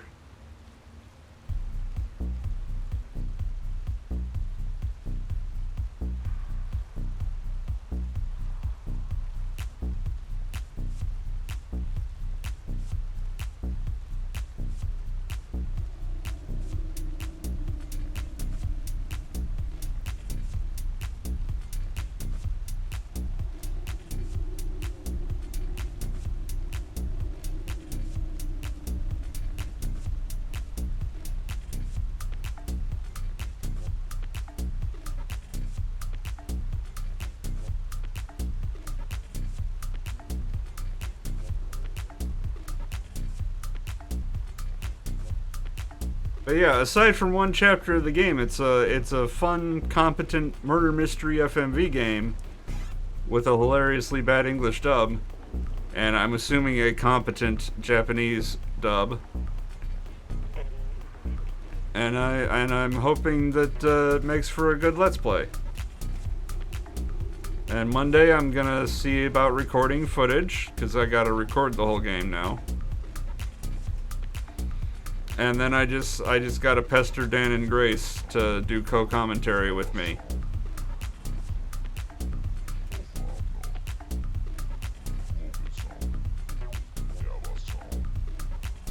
Caravan, you're an incompetent Japanese dubstep.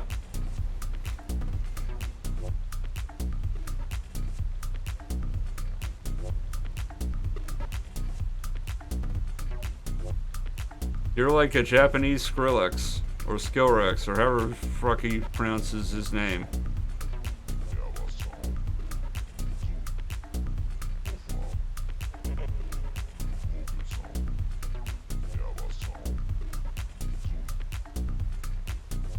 Does that guy even make music anymore? Is he like passe?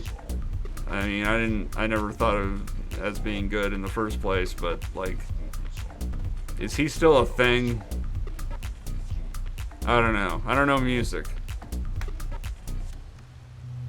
That's why I license music from an audio library and then download things based on genre tags. Because I am not the person to judge musical genre by listening to it. You haven't heard his name in years. Well, that's... I'm sorry I brought him up then.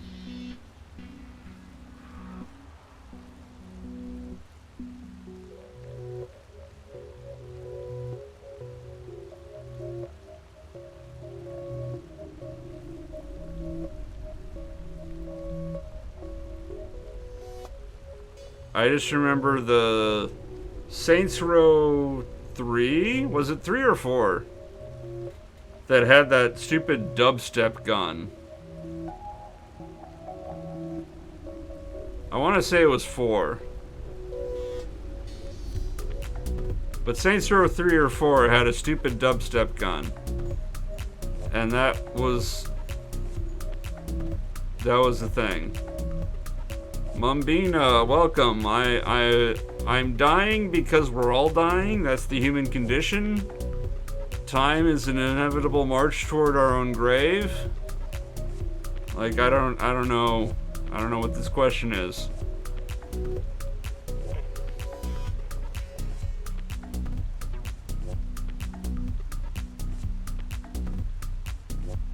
The worst part is that time does not have to be an inevitable march toward our own grave. We could focus our resources developing anti-aging technology, but we don't.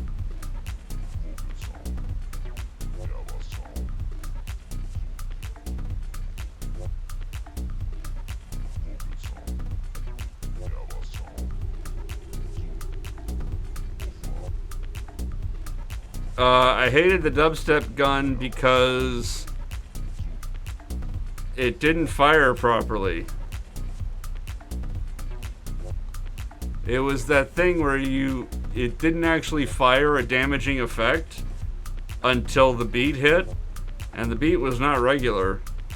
So you couldn't really predict when the gun would actually fire. And enemies move in games. So if the gun actually fires in a moment when the crosshairs are not on the enemy because they move and you move and the crosshairs move, then you've wasted your time standing there holding a dubstep gun when you could have just freaking shot him. So just shoot him. Exactly, Terravan knows what I'm talking about.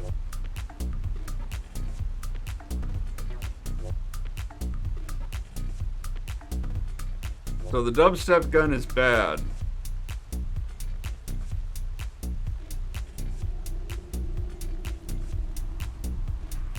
I used it once, and I hated it.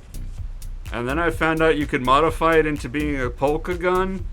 So I did that, and then I tried it again, and I realized I still hated it. So I never used it again. That thus ends the epic saga of the dubstep gun from Saints Row 3 or 4, whichever one it was in.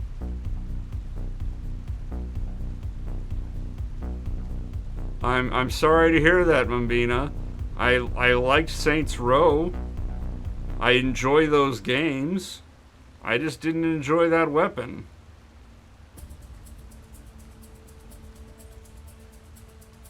Not everything has to be for everybody, you know.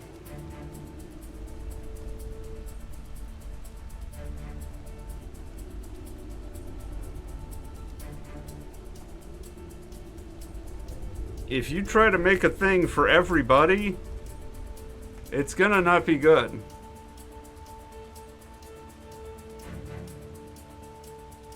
That's why you have target audiences for things. You target an audience.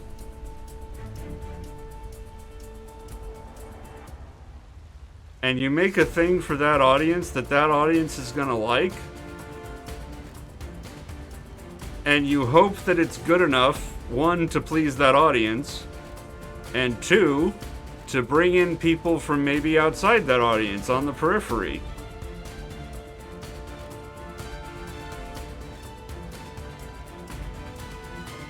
Like Titanic. What was that, 1999? What year did Titanic come out? I think it came out in 1999. Oh, they probably left. I'm still gonna keep talking because I gotta fill this air with something. I gotta say something on this stream. 1997. Thank you, Terravan. 1997, Titanic came out, broke all kinds of box office records, made a ton of money. But that doesn't mean that literally everybody liked Titanic. It meant that the people that liked Titanic really liked Titanic. And that's fine. I'm not gonna go out and say I didn't like Titanic, therefore James Cameron should never have made it. He didn't make Titanic to please me.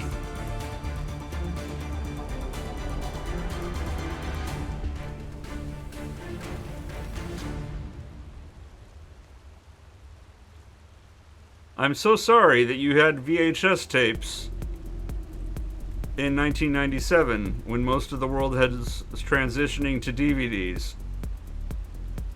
What year did the PlayStation 2 come out?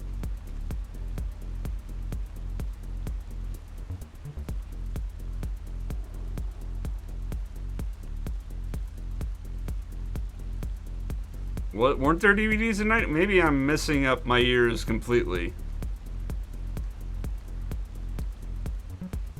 Oh, was it? I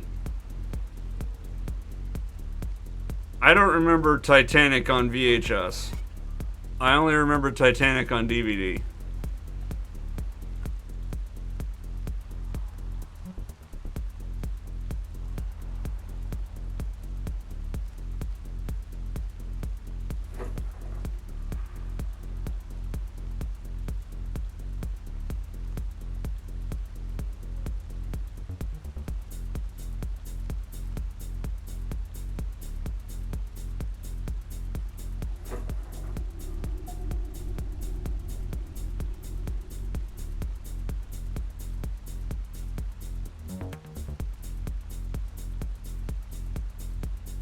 That's actually a pretty desirable device these days.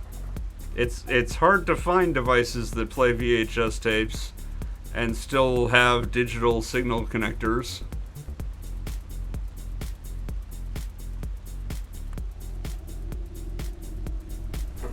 But what I remember is that the PlayStation 2 came out for a couple $100, like what was it, $2.99, $3.99, I forget. I want to say $2.99. And it was pretty recent. It was pretty soon after the advent of DVDs, and like there was a strong, compelling argument for buying a PlayStation 2 because it could play DVDs, because it was price competitive with devices that just played DVDs. And it was also a game console.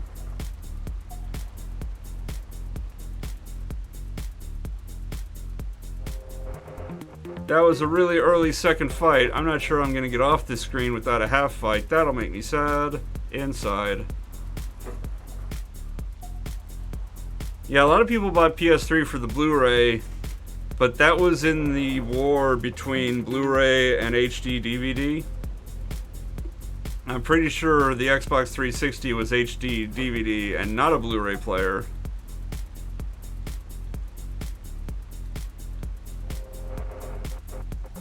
I do not have blurry vision. No. Other than, not when I'm wearing glasses.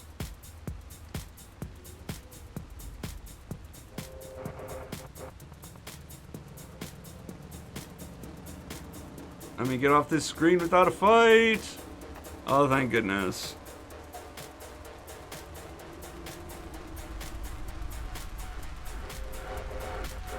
Alright. Why am I buying? I need to be selling.